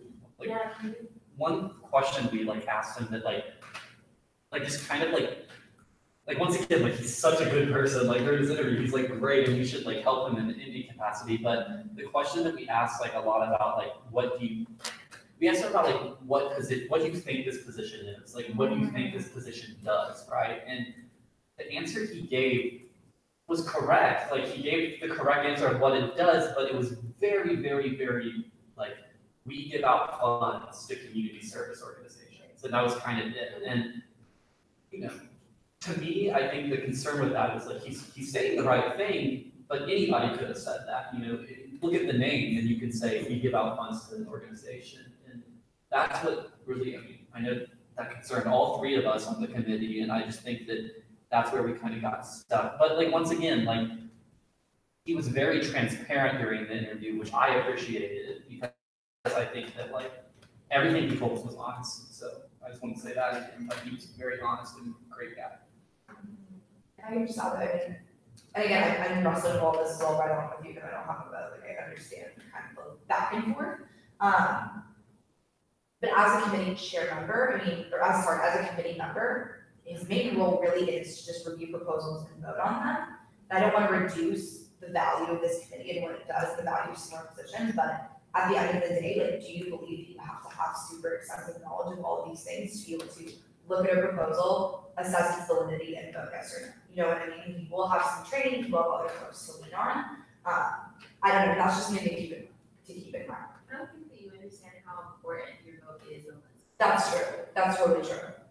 If I could, from what I kind of gather is that him and his kind of support system are, want him to get involved in something. I think he does want to get more involved, but we didn't join USAC to get more involved, like in campus. Like I think that he definitely should have opportunities to get more involved.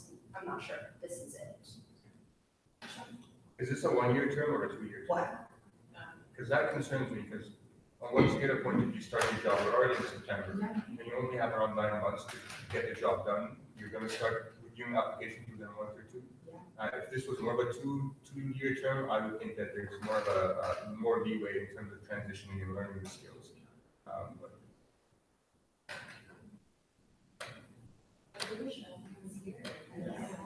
Can I put a motion on the table? Sure. Can I motion to approve Jose Luis Herrera to the Community Service Minifund Committee?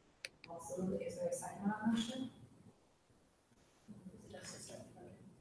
Yeah, unless, but you can second it and have more discussion before we vote.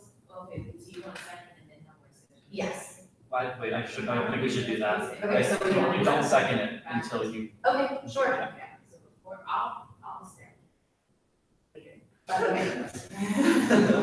Just so I want to say, like, it's not happy. Can we tap in a little bit more into your ASC? Do you all want me to share the minutes with you? I mean, not verbatim, but like first review, like you put a really good question that you asked. You were like, okay, what do you know this says? Like what do you know this is? Okay, we allocate it.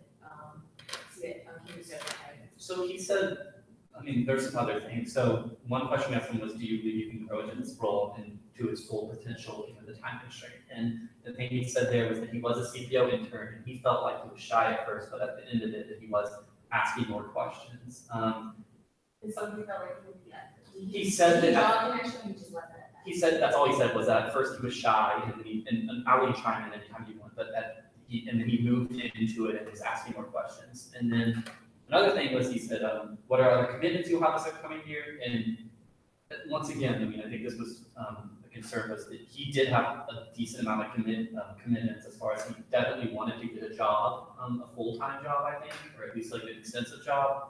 And we couldn't hear him on two things. He was a co-chair for something next year.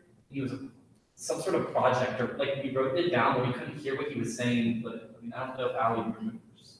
Wait, so he's a project chair or something? Not for community service, but On his app, it says he's the subcommittee co-chair of youth safety training. That's okay. Subcommittee. and then That's another thing. another committee that is within there, so that they kind of make sure that community service projects like have funding for like t-shirts, walkie-talkies, things of that nature. And we, yeah. And that actually has, so like the makeup of that are appointments with the student initiated outreach committee, youth service, undergraduate service, the cannabis retention committee, and like maybe their appointments, 2 admin advisors, 1 from SPOSA and 1 from the administrative representative and the community programs office, and the chairperson, and another person. The youth safety training is basically just ensuring that community service projects and programs have the necessary tools to ensure that the students are safe. So that's focusing on talkies, t-shirts, anything to identify and protect the students. So that's already funding experience. And I know that for a fact because I need to learn. I think he didn't. Correct me if I'm wrong, Claire. I think he's starting that position this upcoming year, right? He hasn't done it yet. He's starting that position. And then he's also said that he was applying to the Office of General Representative 3 this upcoming year, and then he may or may not. He said he applied, but didn't pursue it, but he may reapply again. And then another thing was he focused on like that he was from Lincoln Heights and declared he was he heard about the CAC. There was go ahead. That's just a lot about USAC, so He was interested a lot. Yeah, he was just very personable, which I think we all saw him very. He wanted to learn about something a lot. He was really interested. I think. I mean, sometimes everyone's called an experience and feedback is different, so I can understand. Is it part of it? No. Okay, because if, and this might sound fucked up, and I'm not trying to go hard, because I'll be honest, I was like, but I'm just taking this all in. He applies to be he applies to be on the community service agreement, right? He is a part of the youth safety training, which also deals with community service under a different facet. And he's trying to work specifically with an undocumented student under Warren's office, basically. So what it seems like is that he's trying to make up for lost time.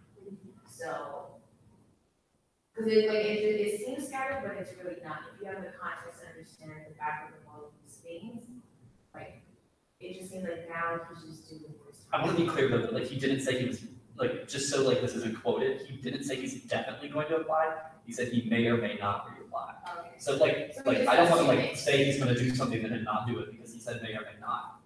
He already applied, apparently it didn't go through and he's, right? That's what you heard too, Allie. Yeah. He may or may not apply, it didn't, or something. Oh, so he did apply, he just has. I think he already did and something happened where it prevented him from doing it, and then he's waiting for an order to open the app. So then there's a reason to attend.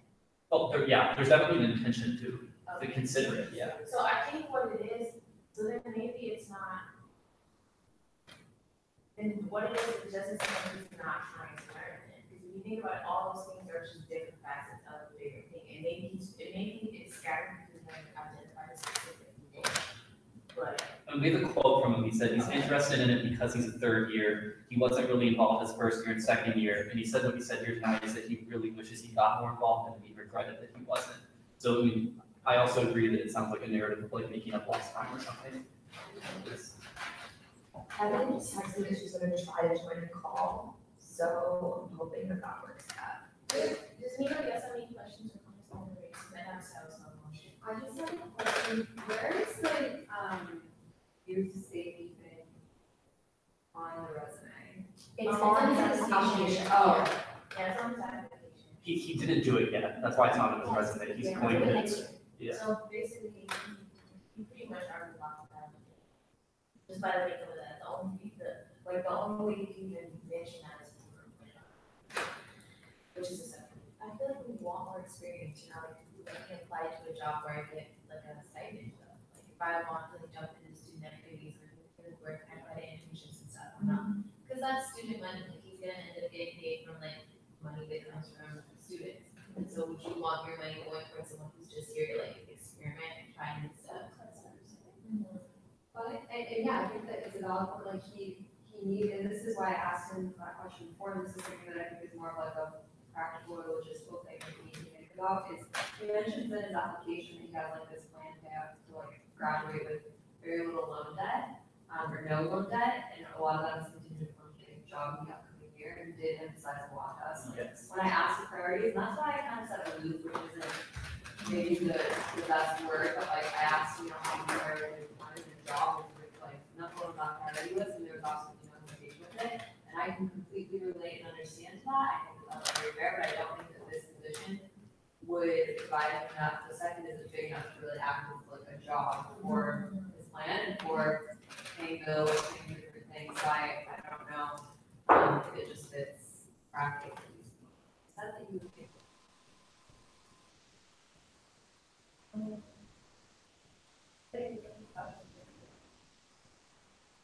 Bethany, so she's just joined. Bethany? Hi. So, Sorry. So right now we're deliberating on Jose Luis and we're all a little conflicted. So we were wondering if you could provide any insight into your knowledge of Jose or your recommendation for him. Yeah, sure. Sorry. Also, sorry if the line cuts in and out. So basically, I spoke to Fernanda from CPO because I wanted to make sure that all the people who were elected to CS Mini as committee members were not just from CSE, but they were from all the other major community service like groups or houses or whatever you want to call them. And Jose came on recommendation from Fernanda, and I trust Fernanda's selections, and actually was also a recommendation. So she has she's worked mostly with them, or she has seen the work they have done. And I asked her, like, would you be able to vouch for these two people? And she said, of all the people, yes, these are the two people that she thinks are best suited for the job. So I took her word for that because I haven't personally been able to be in every community service space. So I trust the leaders that have been elected into spaces by people like Jose or people in community service organizations that Jose kind of serves in, if that helps. If you'd like me to reach out to her, I can actually try and reach out to her so she can provide more insight. But that's as far as I can do. Bethany, can you hear me? Yeah. I'm just wondering, like, I guess just like a yes or no or whatever. Like, you don't personally, or like, you base your recommendation off of Fernandez. That's correct, right? Yeah, I don't have any personal connection to Jose. I did ask her to tell me more about him so I could gauge some insight on him myself. So I could see like what he's done in terms of community service over the past few years and like what are his involvements and that kind of thing. But nothing personal, no personal interaction.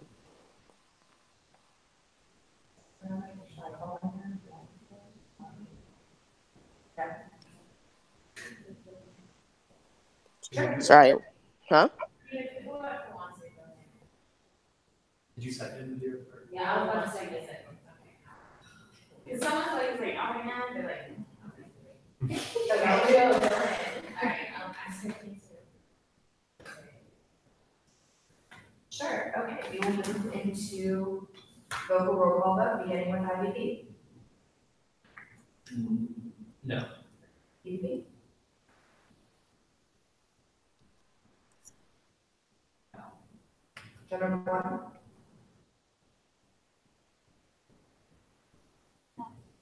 Number two? AC? No.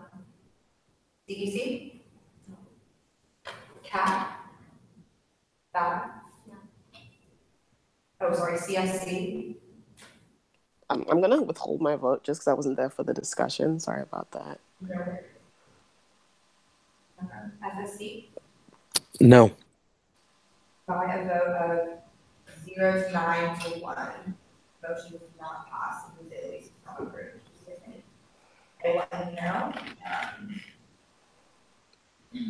Let's go ahead and take a 10-minute recess, and we'll be back at 9:20, okay? Sounds good. Bethany, thanks for joining so last minute. That's okay. Claire, I might not return from the recess. Like, I feel so bad because he's such a great guy. I totally get it all. I honestly, I think so. I don't have all this information when I'm really putting it there. You know, like the last one that he voted against, like I still stand by with this one. Yeah. You know. It's just tough because you can tell it. Just how genuine and everything he is. Like, you know. I mean, but that makes me just feel that there's so many other. Obviously, yours are totally good enough. Yeah, you know, just because somebody recommends someone doesn't mean, you know, that like usually our recommendation is the most important factor, you know what I mean? Also, fun facts, there's like 20 million nights to use agenda items. I get to comb through. If you think about like history and student government together at the same offices. Now it's Tuesday also. Oh, supposed to be like. that's very coincidental. It's just like they enjoy making fun of it. Yeah, the reasons. That's on their head. They juice like water. Yes. Why you 3 days? Why is it 3 days? I don't know. So they're having, Pretty really. like they're just going, and so they had to, at a Thursday to start about, like Thursday, all of their best. And just put like Just like go to retiring fund. And information about like the way that they like to all of their like all their stuff. I was just like, I remember this cake, and then multiple housing projects, and then the campuses were growing up. That was so tough. It was so tough. I'll hear about it. I was making a whole list of all the things. So yeah, it's a lot. I just want to give the guy a hug. He was so nice. He was so nice the whole time. Like, we talked, the majority of our interview was even us interviewing him, which is like us chilling talking. Just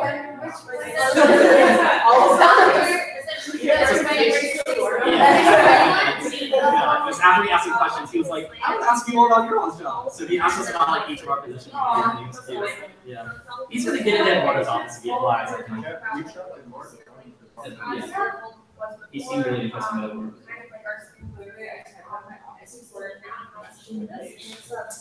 Just a baby. Let's go like I was like, oh wait, it was I literally, That's your TLDR. That's your TLDR. Yeah, so it started. No, she's just taking preparation. She was like, And so I was like, oh, what are all the things like the organizing my thoughts? I don't do that. I'm like, Yeah. I just think. Planning is like hour by hour. Is that your? Oh yeah, no, I have to do that every week, otherwise I forget shit. So my life is broken down by 15 minutes. That's insane. Yeah. Oh my god, that's crazy. But this is why you were.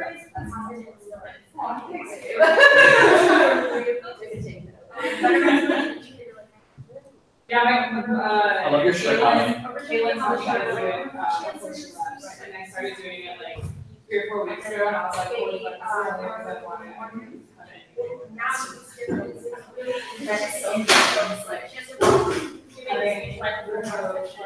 But it's really it's seen the hands are filled with yourself, so it's Oh, look at the game where you see how things Yep. that's not just perfect. What was I gonna say? They're gonna like mobilizations to block capital? Oh god, I mean, federal team is right now because, there's no weekend that we don't have. We schedule it. Yeah, that was awesome, right? And it's not I'm like, please. Oh, we're not even looking at. Yeah, you know, so we can get it, but in the last rally, I think relatively smart times. Like, I think it's one word versus focus on. There's Why? Our lives are so small. Mine does everything. Okay, how this? There's gonna be several that have called for like at least stalls. So, I don't want to lie. No, I'll just bring it down. I guess I was talking I didn't even think about what I'm right now.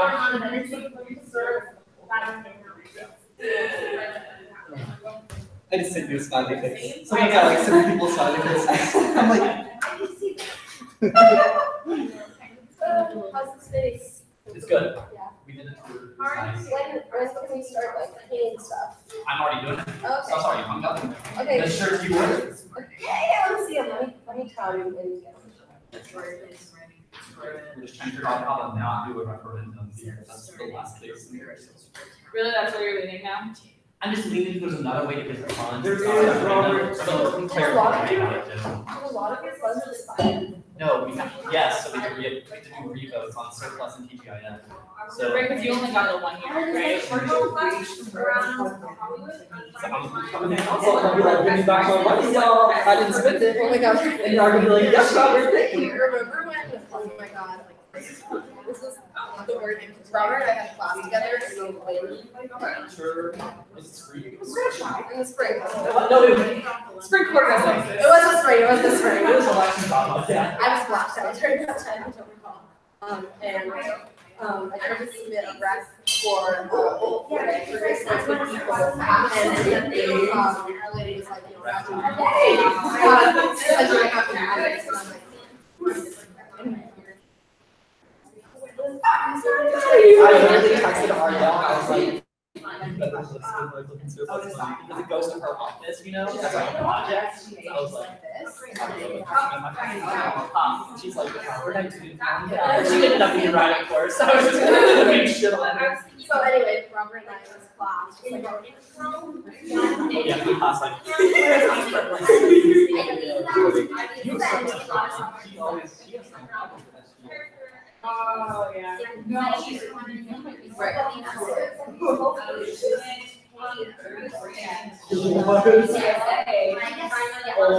I got an invoice for You debate, you debate.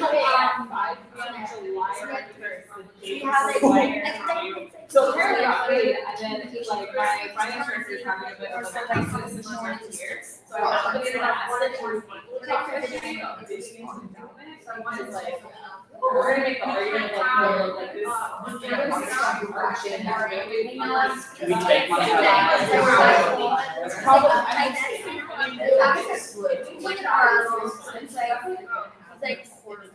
You can do it for surplus, maybe you can do it. I was like, oh, the way that's Robert's zeros. that's like, that's more.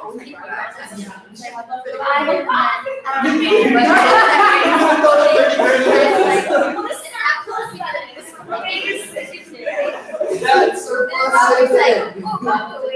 It's like, don't look at the debt.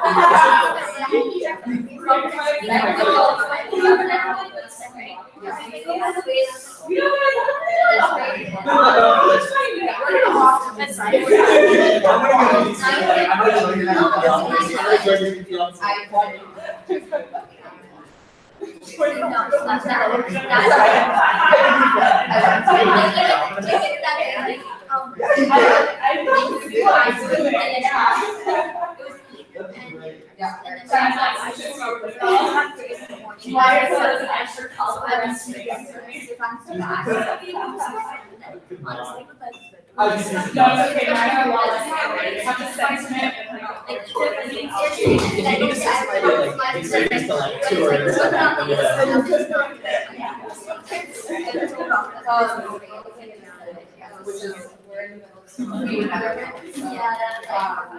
Also, because it was kind of more Bring up like and then for like the be able to kind of describe other girls, but also recognize other people are involved. Everyone's branding like yeah. Like, oh my gosh, like here, like all helping people, like that's so crazy. Like I know but some of like them also also. it's very much that versus Maria, yeah. she's like Caitlin. Yeah, and it's Brandon. and like not just a brain that She was in honestly office. like Yeah. yeah, having just contact we talked like kind of like work like she from across back home and felt like stuff the house now like Oh, that's a I'm like, yeah, it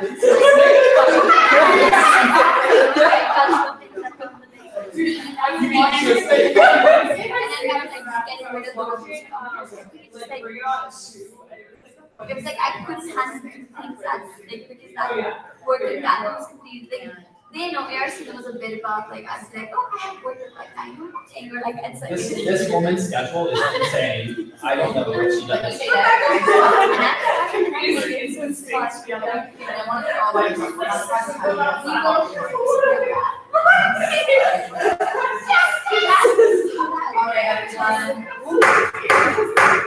Get quiet now, it's 9:20.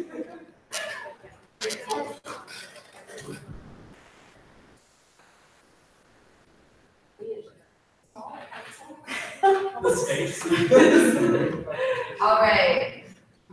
I would like you and Serena to join us before we move back into number 4.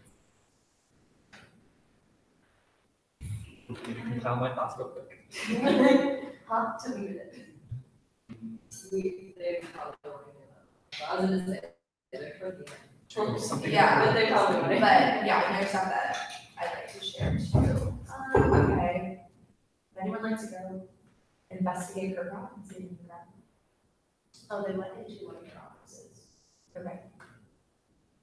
Call. I told them this was the ones. I don't even know. I don't know. I don't know. I think Lily would disagree. Oh my god. Every compliment is so hot. One night it's cold. I just texted it to her.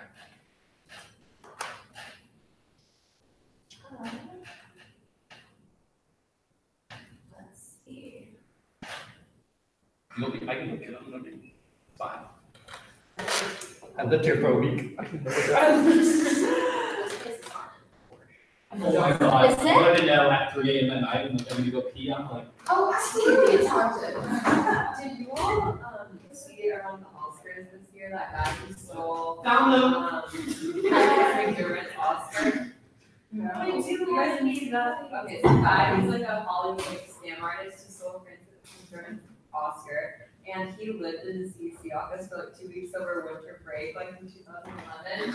And there's videos that he took on our computer that are so funny, but also really kind of scary, like frightening a little bit, like unsettling, but so funny. I'll find them and show you. It's so good, like ran a lot of people. Absolutely, we're good. I'm so scared. Okay. We are back. Hello. It's time for officer member reports. So I will be back. First and foremost, per usual, appointment updates. So really exciting. I'm actually going to open up applications for all of the remaining presidential appointments at some point this week. So look out for another Facebook event about the same damn graphic. I'm so sick of it this morning.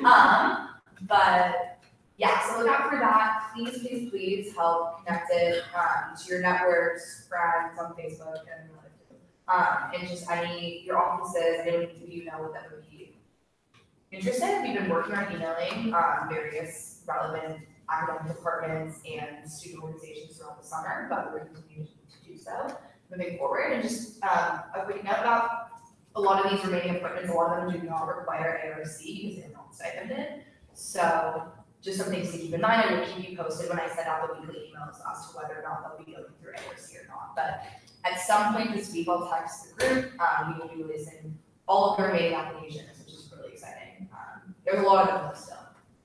Okay, and then the only other major update for me, this past weekend, I attended the annual UC Council President's Retreat at UC Santa Cruz. So it was my first time being back at UC Santa Cruz since I went to Marine Biotech there in 7th grade. It's not an embarrassing fact that you know about me now.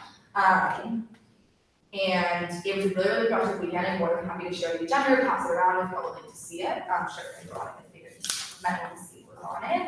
We had a lot of wonderful workshops, presentations, some to name a few. The Docu Coalition presented, Racial Justice Now, the UCSA Wide Campaign, Mothers of Color, Academia at UCLA, which is a wonderful organization, the Student Region, and Student Region Designate, and Student Advisor.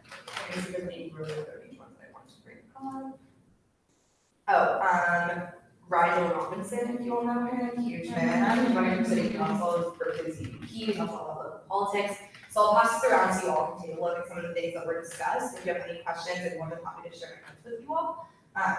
Before I do that though, every year at this retreat, we elect the undergraduate chair and the graduate chair of the UC Council of Presidents. And so our main functionality throughout the year is that we meet every quarter with President Jim Napolitano and with other members of UCOP and some regions as well. And so the purpose of this meeting was to start training as to who those stakeholders were going to be, and then start kind of developing what our agenda for the year was going to be, what were some of the main things that we were going to be bringing up with these stakeholders, and also how best to coordinate with UCSA and their campaigns, because they've also get to meet with Napolitano. We don't want those asks to be disjointed. So our 4 main issues that we're going to be focusing on this year, and these are somewhat subject to finalization, but as of now, it looks like we're going to be focusing on voter registration and engagement in conjunction with UC WeVote, which Jane all about, basic needs security with conjunction with the choir campaign put on by UCSA,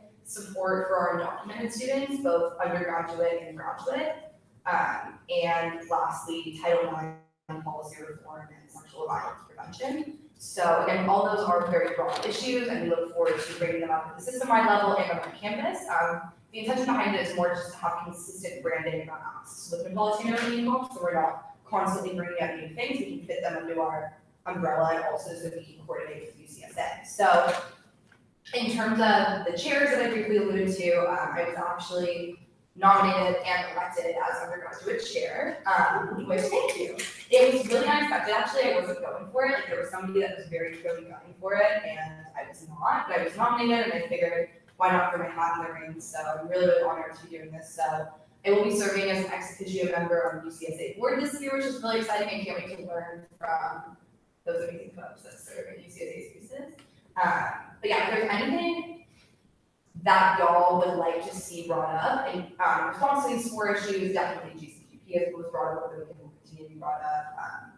Anything else under those 4 main things, if you'd like to see brought up at the system-wide level, please let me know. If you'd like to be connected with other undergraduate presidents, please let me know. And one last thing, the co-chair actually is Michael Skiles, who's UCLA's GSA. So UCLA or co-chairs, which is pretty exciting. We're definitely trying to make sure that we're not, dominating the space. And that was something that I asked everybody to take into account when they were voting. But again, I'm really, really excited for this position and hope that I can represent us well. So that's all my updates. Any questions about, Okay. Does GSA president have a term limit? I know. So my spouse is in his 3rd term.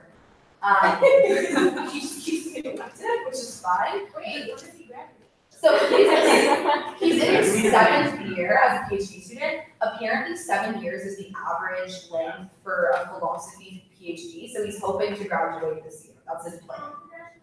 So yeah, I mean, graduate student government is just different, right? So he's so passionate about this position, and he's just been keeping running and keep being elected. He was unopposed this year, I'm not sure about last year. So one great thing about Michael is that he has a lot of institutional knowledge and experience and great relationships with a lot of administrators. So if you have questions about certain things, he's actually a really good person to do about, because he's been around for a long time. So he was the only nominee at the graduate level because nobody wanted to compete with him. They knew he just knew his stuff. So, yeah, we're really excited.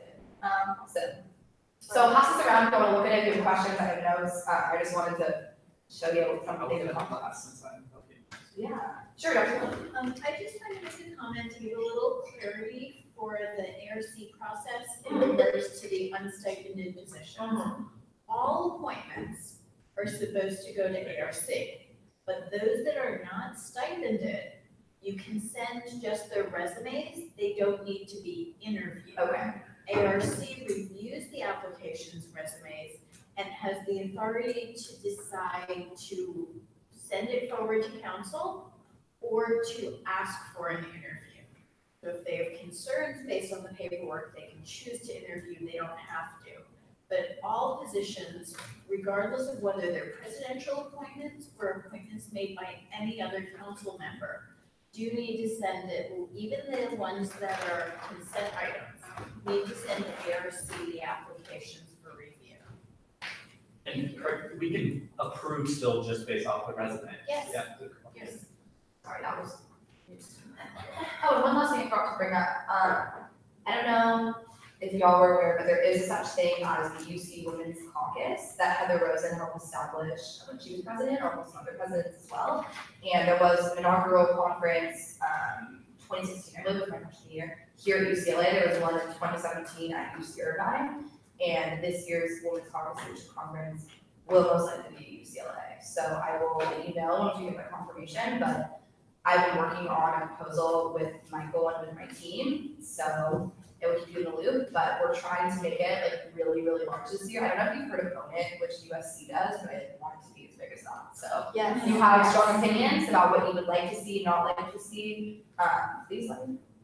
That is enough for me talking. Robert. So y'all already know what I'm gonna talk about first. So today, with a few council members, I showed you some of y'all the space. We did a tour of it and it showed what was in there already. So I just wanted to thank Julia, Claire, Dr. Geller, Jessica, and Asha for coming. And Alan, sorry. Love you, Alan. The reason is because in the future, we're gonna have a vote to reclaim our surplus funds that we didn't spend this upcoming year. We're also gonna apply again to TGIF. And then the possibility of pursuing SBAC funds or a referendum. So I kind of wanted to treat this kind of as just a brief discussion in the sense of we were having a conversation in the space about further sustainability, because our biggest problem right now is actually a person being in the space, able to manage it and make sure it's operating correctly, sorting and close, showing students where it is, greeting them and all of that. And obviously that requires like kind of employment. Or volunteer. We don't think necessarily that volunteering is sustainable in the long run on like a permanent basis. So we were discussing the student fee advisory committee with Ashraf, and then also potentially doing a referendum to gain fees to be able to hire someone on a permanent basis. Obviously, I think the referendum is kind of a last resort. We don't want to charge students because that kind of counteracts the purpose of the space. So if you all have ideas about long-term sustainability or accessing funds, Dr. Geller said that it might be about $32,000 a year to hire someone on a permanent basis. So in terms of like a referendum, that would be like a $1 referendum. In terms of SBAC, we would have to go to the board. I think, Dr. Geller, you said every year or every other year? Typically, funding is granted for 1 or 2 years at a time. And, okay. You can make the request for 2 years, and it's up to the board to decide whether they want to fund for 2 years or for 1 or for neither. I think, what do you think? SFM is already there. It wouldn't be for this year, it would be for next year. So if you're able to find funding. We can sustain volunteers for this year and next year. It would be funding that would give you the 19-20 year and possibly the 2021 year, depending on what decisions the coming years committee decides to make, whether they're doing 1 or 2 years worth of allocations. I feel like that might be. I'm just worried.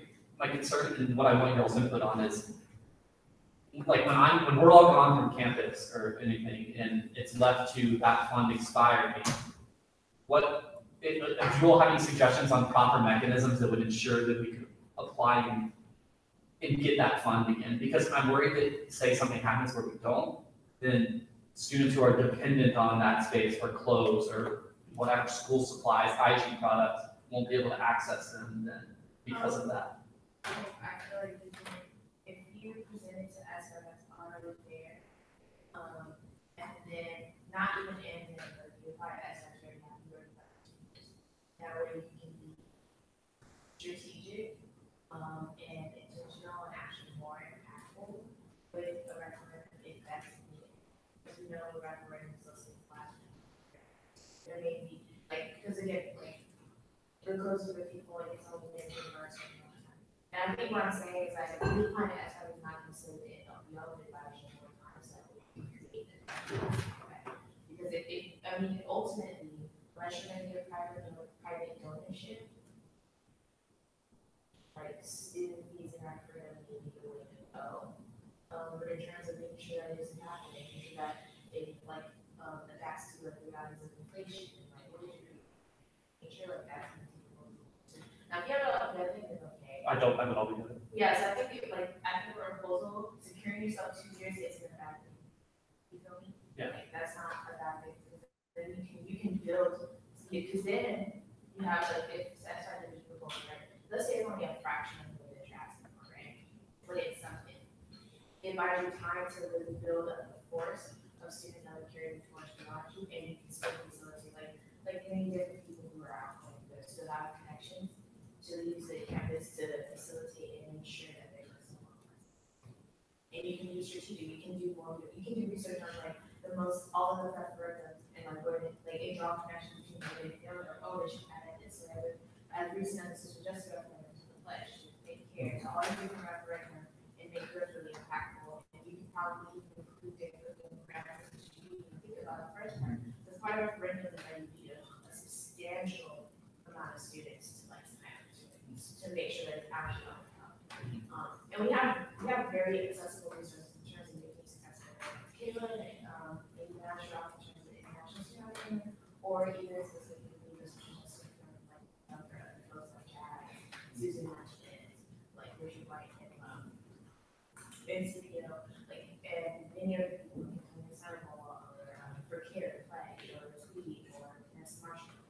If you can contact with people, I just think that it comes down to referendum as we see the trends thus far. When it comes to referendum that require money, it's like a bit of a time you can see the trend. So that's something that we need to figure out how we can follow it. Especially after we have it, like it only moved because it satisfied the students.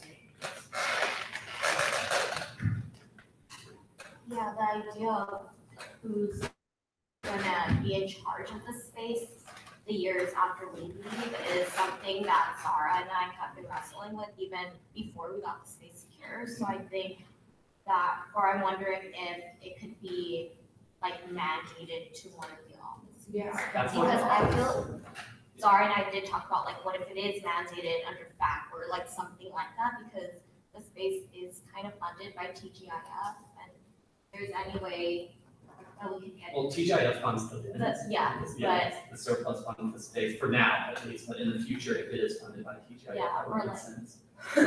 Yeah, I mean, I talked to Dr. Geller about sustainability through like a bylaw amendment maybe, or something like that would ensure that it's written down. Yeah.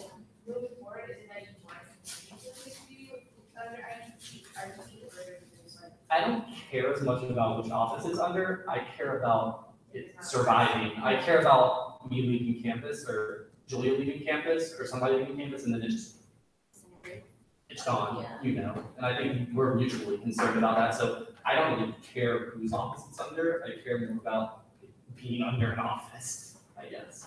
I think the key is for you to kind of secure that funding for the first 1 or 2 years. The way SPAC works, though, there is kind of an emphasis a bit on student feedback and the satisfaction with the service as part of the application.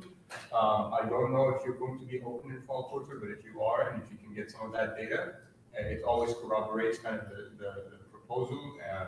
And I think it's important, it's kind of an unfortunate reality that there's a higher turnover rate with student government compared to committees like SFAC, where you kind of come into the position you don't necessarily know about some of these funding bodies, but it's so crucial to understand that any student service that exists on campus that y'all think should be existing and you want to secure funding for, SFAC exists for that. Every student pays over $1,000 into that committee, and so this is a student service. And I think if you connect to the people who are appointed, these are supposed to be people who represent you on those committees. So when I served on SFAC and there was a proposal for the Transfer Student Resource Center, I looked up some information and I read a Daily Green op-ed by the TSR the year before about how important it is to have a transfer center.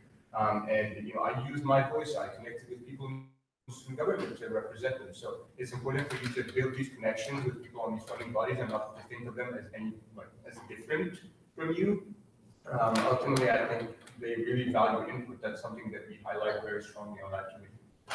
So if you have a proposal in place December or so, then a funding decision will come out around July, and that will be for the 2 future years, whether you ask for a year or 2, that you'll get a decision on that. But I think what you should be doing is making sure that this project falls under the Dean of Students or some other department that has more of that institutional memory and capacity to have that project funded in the long run, because it's going to be their job to continue applying for funding.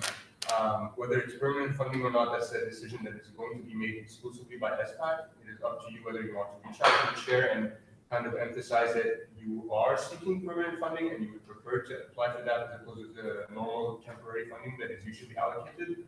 But otherwise, if it's temporary funding, then you have to make sure that there are people in departments who are kind of valuing this project as much as you are and are willing to invest into submitting a proposal every year or 2.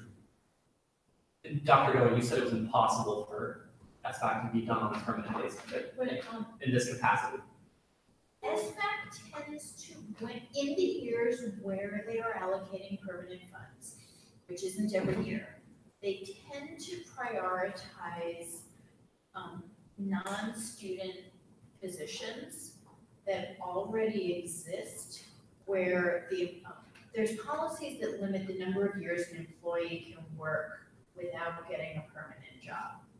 So they tend to prioritize those positions that already exist but don't have a funding source, where if there isn't funding committed, there may be a loss of current student services. So my question is, if we were to hire, and this is just like, I'm literally pulling this out right now, like if we were to hire another basic needs coordinator who's not a student, right? Then you're looking at needing well over $50,000. Yeah, because you have to pay for all the benefits that go with it. So wouldn't it be the 32,000? We're talking the 32,000 for a student. Staff. Yeah.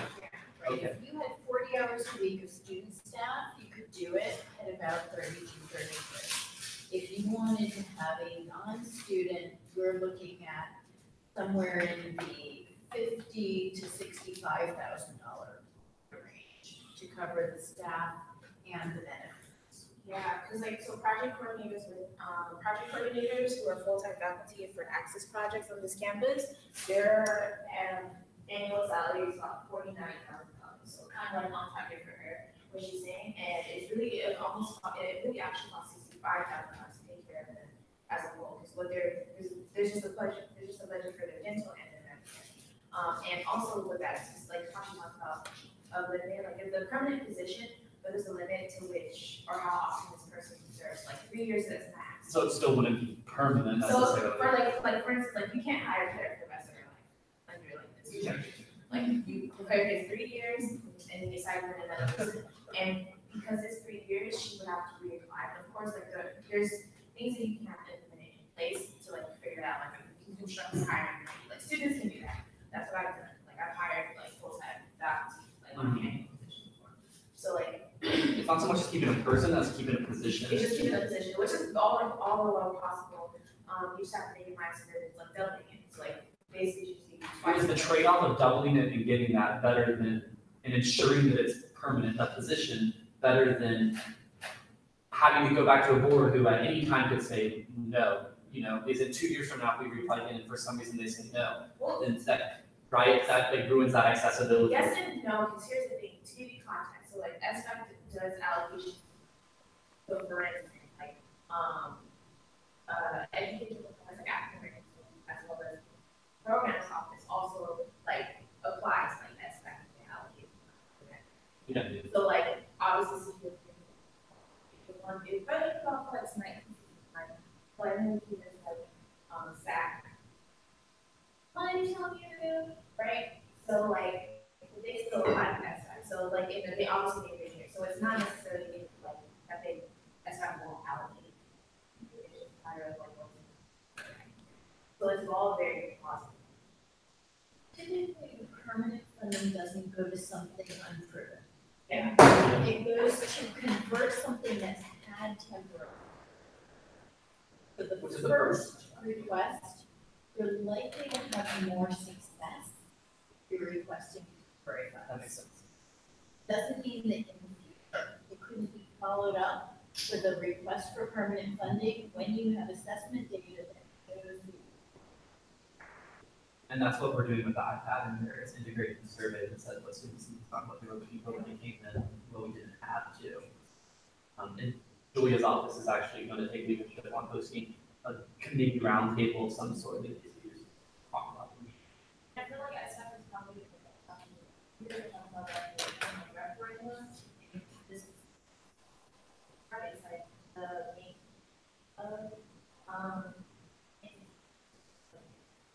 for instance, rather than the transportation service or anything like that. But like those specific departments that have like the backing, they have department heads that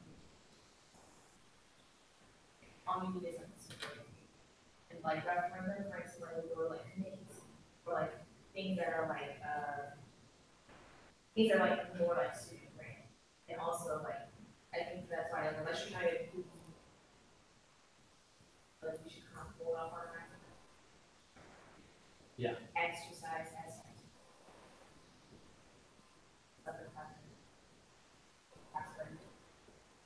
something that other guys programs or even or it itself in the long term would have to some way have some form of a relationship.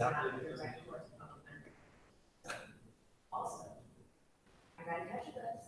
I do an officer reports. Yeah, I was gonna say, is this conversation? Yeah, this all one fine. later. Yeah. Okay, well, so let's have AAC here. So obviously we're starting. So the academic semester program fund as well as the travel management fund.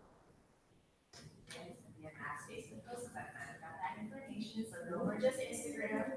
And emails. So that's another thing that's happening as well. And then we're gonna open up our full-time Senate application, so I have 30 friends today, which will be pretty fun, but luckily 10 of the people are like really excited, so that make it just look like 28. So yeah, that's one of them. We'll see you guys at the Norris Activities Fair. And then also I'm meeting with Powell Library to see if we can have iPads. So Student Affairs, as you guys know, has iPads in financial aid, in the PRC, and in different areas. If a student goes to Powell Library and at night, and they don't have a credit card, they get sent away. You've been in Powell Library the entire time. If you perhaps don't have it, but you're willing to go to Charles and get a hall pass or whatever, like you can use that and be able to come into the meeting room.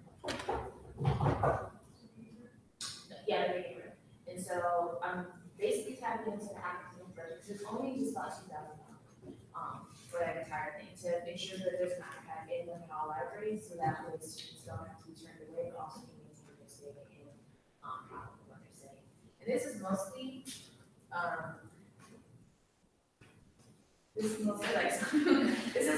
something that is really heavily needed during like midterms and like half season. So after like surveys that were done by my predecessor, this is just a rectify everything that happened. So if it's not a good active budget, we're going to really shape and figure out how we can make this up. So it's just small institutional changes. All right. Awesome. Excited to hear from you. All right. Yes, go ahead. Sorry, the reason I want to finish is because the important thing is the retreat. We're trying to figure out, y'all. Okay, I just need to know two things. Which week do y'all think is the best week? Can you send a doodle? No, is it off campus? Like, So weekend? the options are like week 2 weekend for a night or week 3 week for a night. And So that could the be 6th Friday and or 7th Saturday. versus the 1st and 14th. Yes. So I'm actually the easiest thing for me. It's fine, I don't have to go. I want you to go, Jake. I mean, okay, like we can do week 4 or week 5, but I feel like that's worse, right? From better?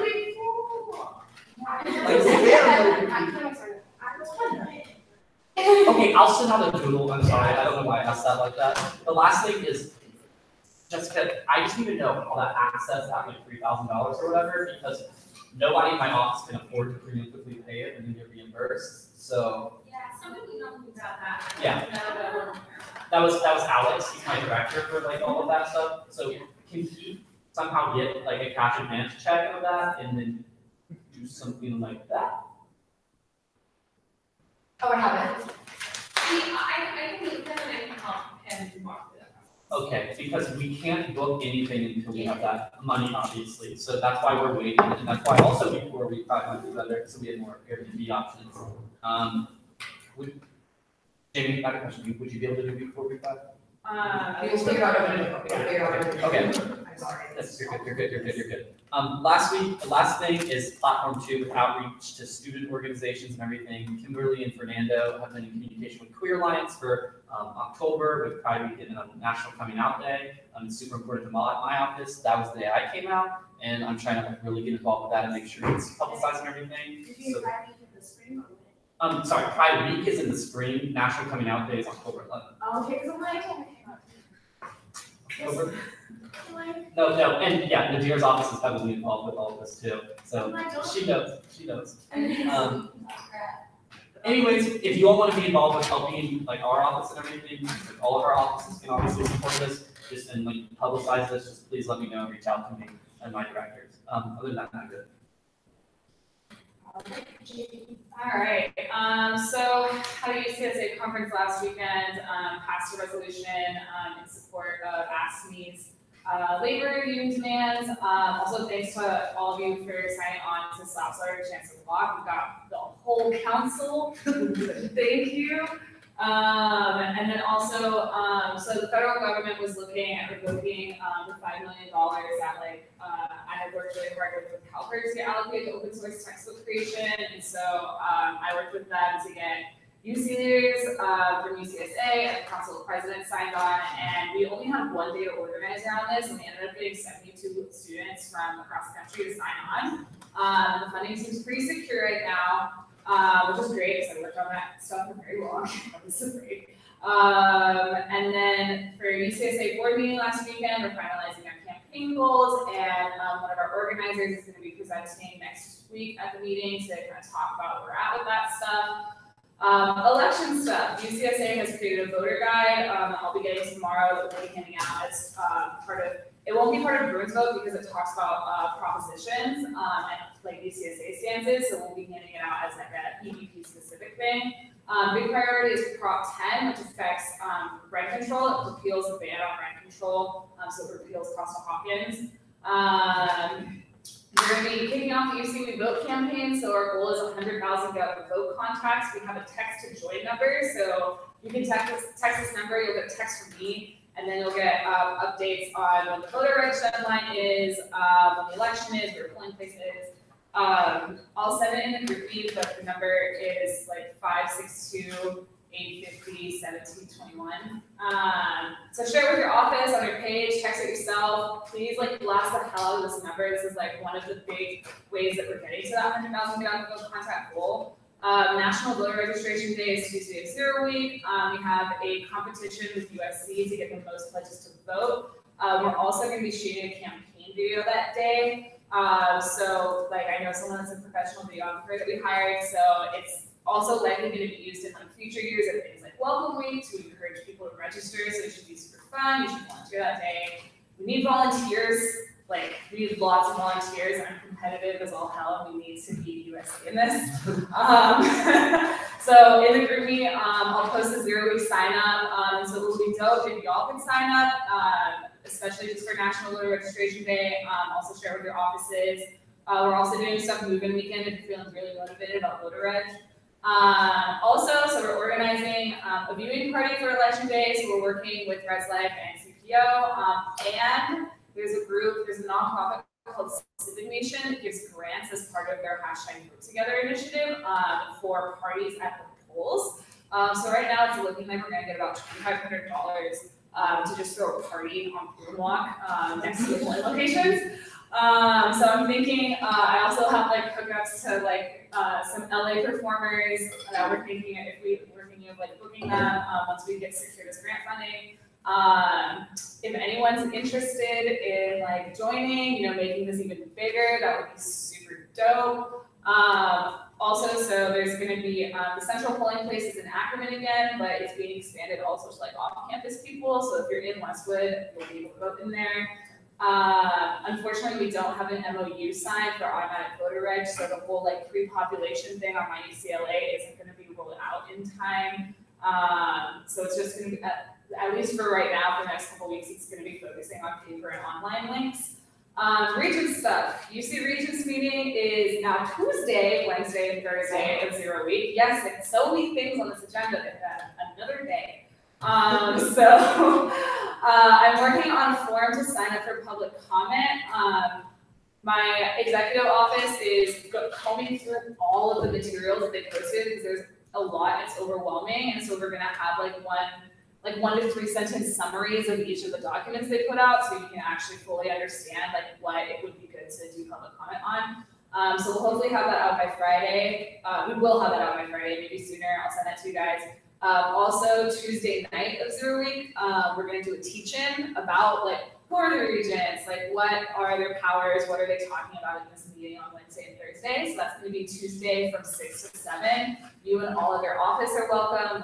Location is to be determined. Just like so you can have an idea of what this is going to look like. Tuesday at 1 p.m. is a public comment about investments committee. So this would be a good time to bring up General Dynamics information technology, which is something that UC is invested in, that's into detention centers. Wednesday, public comments are probably going to start around 9:30. They do this thing where they have a closed session and then just say open session starts when they're done with that, and you have no idea when action's going to end. And so in that one, we're talking about a whole bunch of different housing initiatives, mental health, meetings about campus engagement, UC budget. They're releasing their update on sexual harassment policy. They're talking about faculty diversity, treatment of Native American remains, and so all that is happening between 8:30 and 1.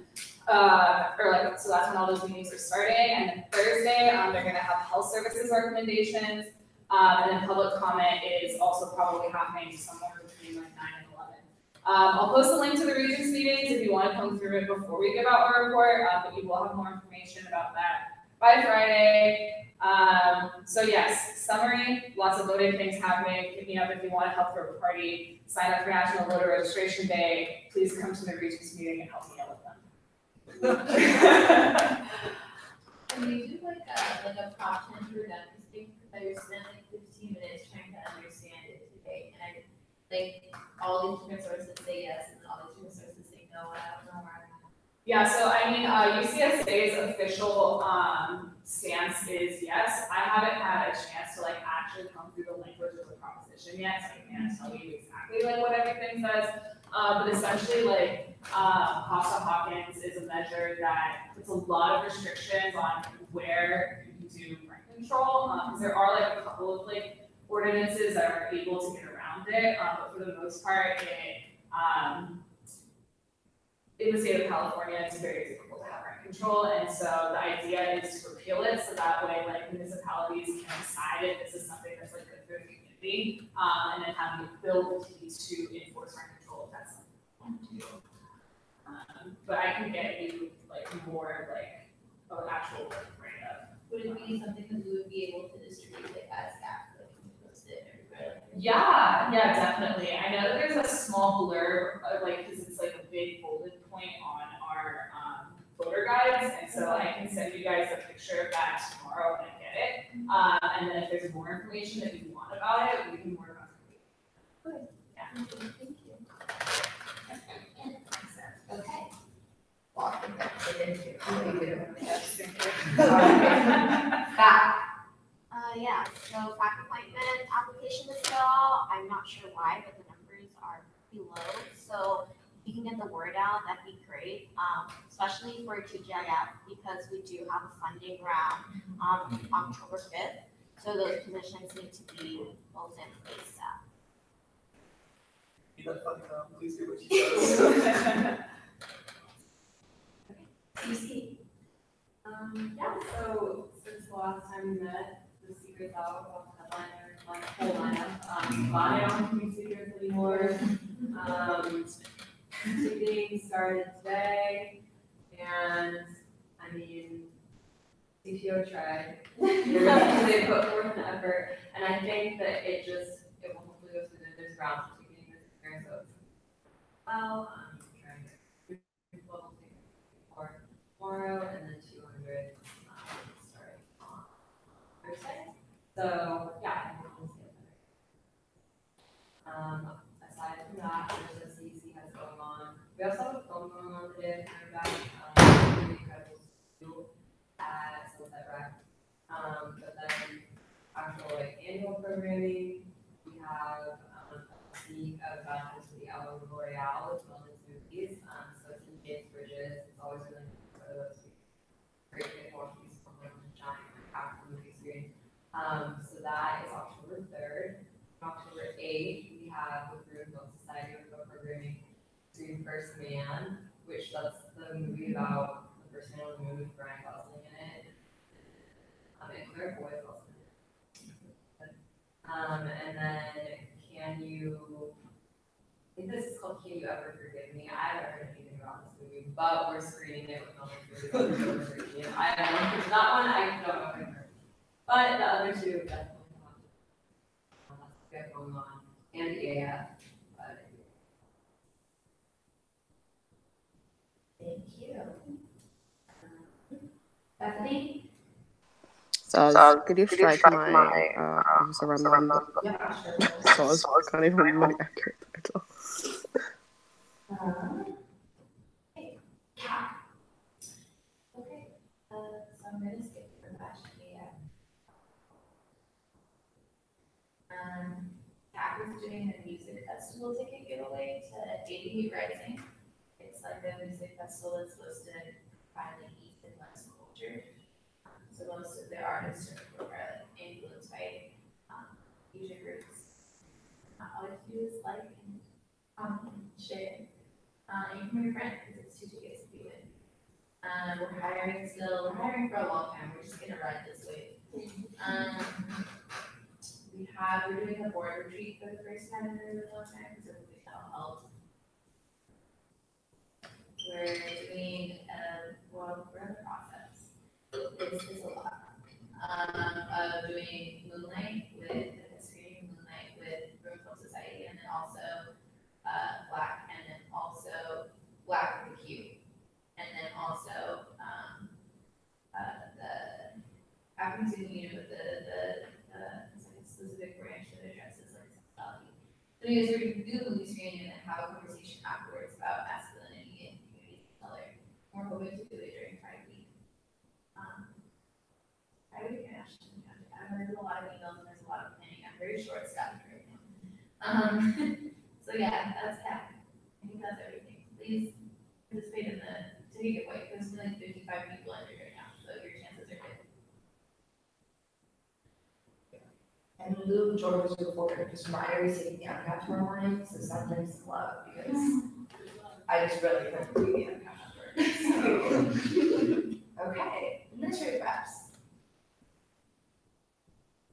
I was at the family orientation fair meeting and ran into a dear colleague from emergency management, Laurie Schneider. And she was sharing with me the Campus CERT program. If you're not familiar with Campus CERT, it's the Community Emergency Response Team. And they train community members to respond in a major disaster. So City of LA developed CERT, it became a national program. And it's the idea that help isn't coming in the big disaster, and we as neighbors need to look out for each other. So you learn some basic earthquake preparedness, basic search and rescue, first aid, all sorts of really cool things. The government started promoting campus CERT about 20 years ago. And UCLA has been offering their own classes for the last 2. And at their last appreciation, volunteer CERT appreciation, they had over 200 people volunteer and show up. They are regularly providing CERT classes so that we have 200 trained people around CERT. It's a really viable program. That's a critical mass of people who in order to have a little bit more forethought in preparedness. So encourage you all as you think about emergency response and activation and being resilient in ruins, so really reach out to them. They do some great programming. It's very hands-on. In the city of LA, it's only taught by LAFD. And here, volunteers can learn to become CERT instructors. And so there's an opportunity to really enhance your training, not only as for yourself, but to become a trainer. So check it out. That was a long commercial, sorry.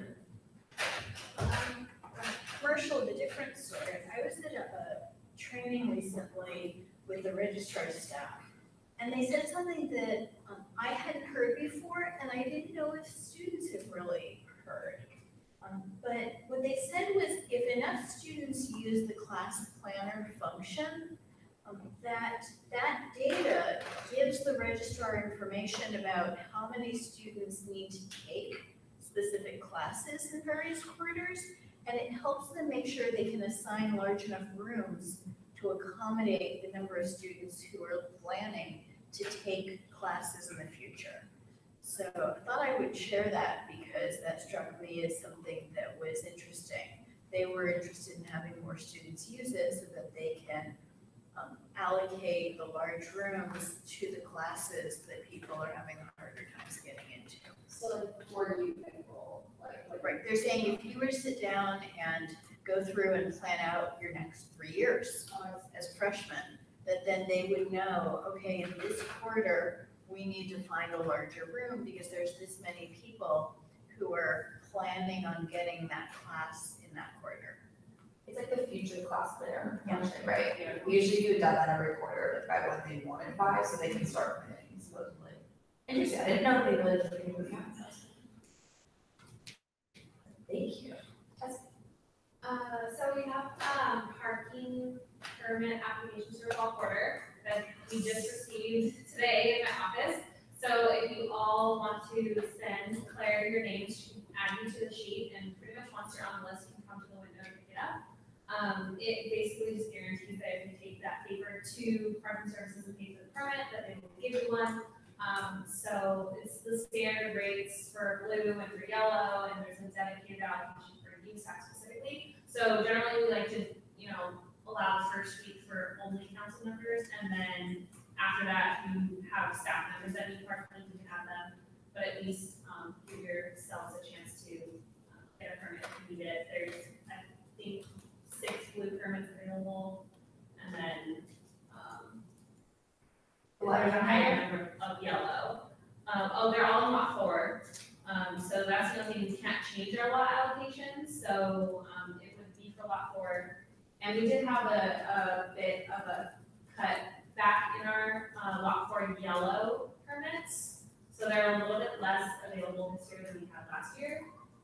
But if we use them all, there's a high enough demand, we can try to work with Parking Services to get more. So just still add your names on the list, and even if you get to a wait list, add your names on the wait list, and then we'll just go from there and see if we need more spaces. We've heard. But so when will we be able to, actually tell our staff that, when can we give our staff members names to their? I mean, it's if you all feel like, if you want to just leave it open for the first couple days for yourselves and then add staff, or you can send names at the same time. So if you want parking and you have staff that want parking, send all of your names, because it's kind of like first come, first served, so whoever gets on the list, that's kind of the order that we go in. So you can send them all at the same time, and then we'll just try to prioritize if there's a council member that needs it, but someone has like 4 staff members that need it, I give it to the staff, but yeah, you can send all the names up. Yeah. I do only have 17 though, so 17, I don't know like what criteria I would go off of, but maybe if there's a little bit about like why that individual person needs it, maybe, I don't know. So the cost is the same, just a year. Yes, the cost is the same for the blue and for the yellow. It's just basically guaranteeing that when you take your application there, you won't get put on a wait list or it won't say, oh, sorry, you sold out. So even if technically they sell out of permits, if you have a pre-approved application, you can still get a permit. But you want to try to do it as soon as possible, just so that if in the event we need to request more, we can try to do so. The permit is valid from today through like, I think December 31st, so it's already good. As soon as you get that application, you can take it to Department of Services and pay for the application, or pay the fee, and then get your permit and start parking right away. And then same thing, it'll be every quarter, so toward the end of toward the end of fall, we'll open up for winter quarter permit applications, and we'll just have to re-add the list and then take it down to Department of Services and get a new permit. And then the other thing that I just wanted to give a quick reminder on is setting a date for the sort of celebration ceremony, or whatever you're calling it, the alternative to installation. So if you all can give me a date this week, I can reserve some space and make sure we can start inviting people, because week 1 and week 2 are not far away. Yeah, Robert. I have a question too. So I know you said you wanted to do it early, but maybe I don't know if this is a good idea or not, but is there a way maybe like right before we go to our Airbnb for our retreat, we could do something here and like kind of put them to, it's because they're both like celebratory for me. So I'm wondering, it would be later, like week 3, week 4, but is that possible? It's definitely up to you all, whatever works best with your schedules. Generally, people like to invite their families, so that would just be something to consider. If you want your family to come, but then you're leaving for a retreat, just something to keep in mind, so maybe you can do it last year retreat. But we're really open to being flexible, because this is not the traditional installation ceremony, so we can kind of make it whatever we want to make it. So we definitely want to make sure that it's accommodating for you all and whatever you need. So yeah, if you do that, just let me know. I would ideally like to confirm a date, or at least like confirm some tentative dates so we can choose from later, just so we can get the reservations in, because once students are back for school, they start reserving space for events, and we just want to make sure we get that in the books before we lose the opportunity to use certain spaces. So just let me know this week or next week. And then this is as a reminder as well, which we'll probably update you all again next week. So a week from this Friday, we're doing our first like USAC, GSA combined introduction to ASGLA. There's a series of 4 events that are going to be happening week after week on different topics from different departments. So ASGLA is kicking off on the 28th of September, which is Friday, week 0.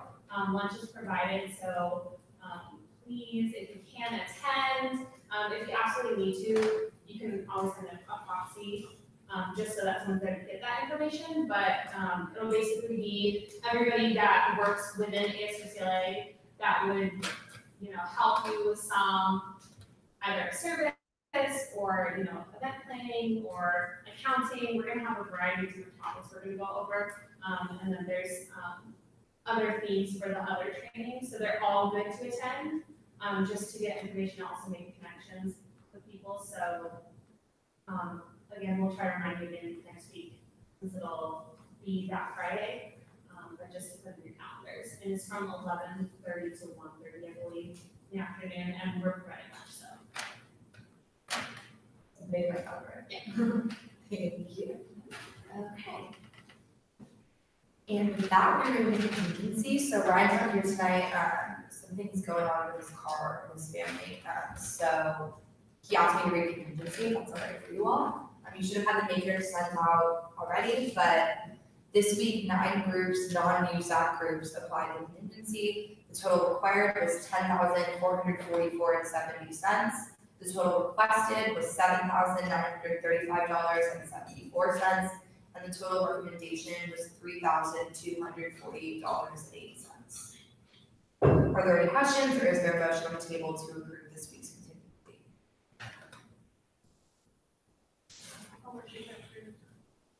Okay, can you just say, I motion to approve the allocation of $3,248.08 to non-USAC groups. I motion to approve the allocation of $3,248.08 to non-use. Thank you. Is there a second? Jamie? Okay, vote roll call again by Pete. Yes. Evie? Yep. Number 1? Yes. Number 2? CEC? Yes. CSC? Yes. Yes. CAG? BAC? Yes. The FSC. Okay, number, that was 8-0, the motion passes, and contingency programming for this week is approved. I will let Ryan know, thank you. Okay, last major item on the agenda is just a consent item vote on the academic success referendum fund and travel mini fund guidelines presented by Nadira at last week's meeting. So is there any questions or concerns about those guidelines, or if not, I'm gonna ask again if there's any opposition, and if there's no opposition, these will just pass by consent. So any questions or concerns? Is there any opposition to the academic success referendum fund and travel mini fund guidelines presented last week? Okay, they pass by consent, thank you. Okay, we don't have any new business on the agenda, so I'm gonna go ahead and pass around the attendance sheet, and we will formally adjourn at 10:16 p.m. Safe grid welfare. Okay, so we're reading good welfare bells, we don't have to turn off USAC Live. Nicole, do you want to say good welfare? Bye, everyone.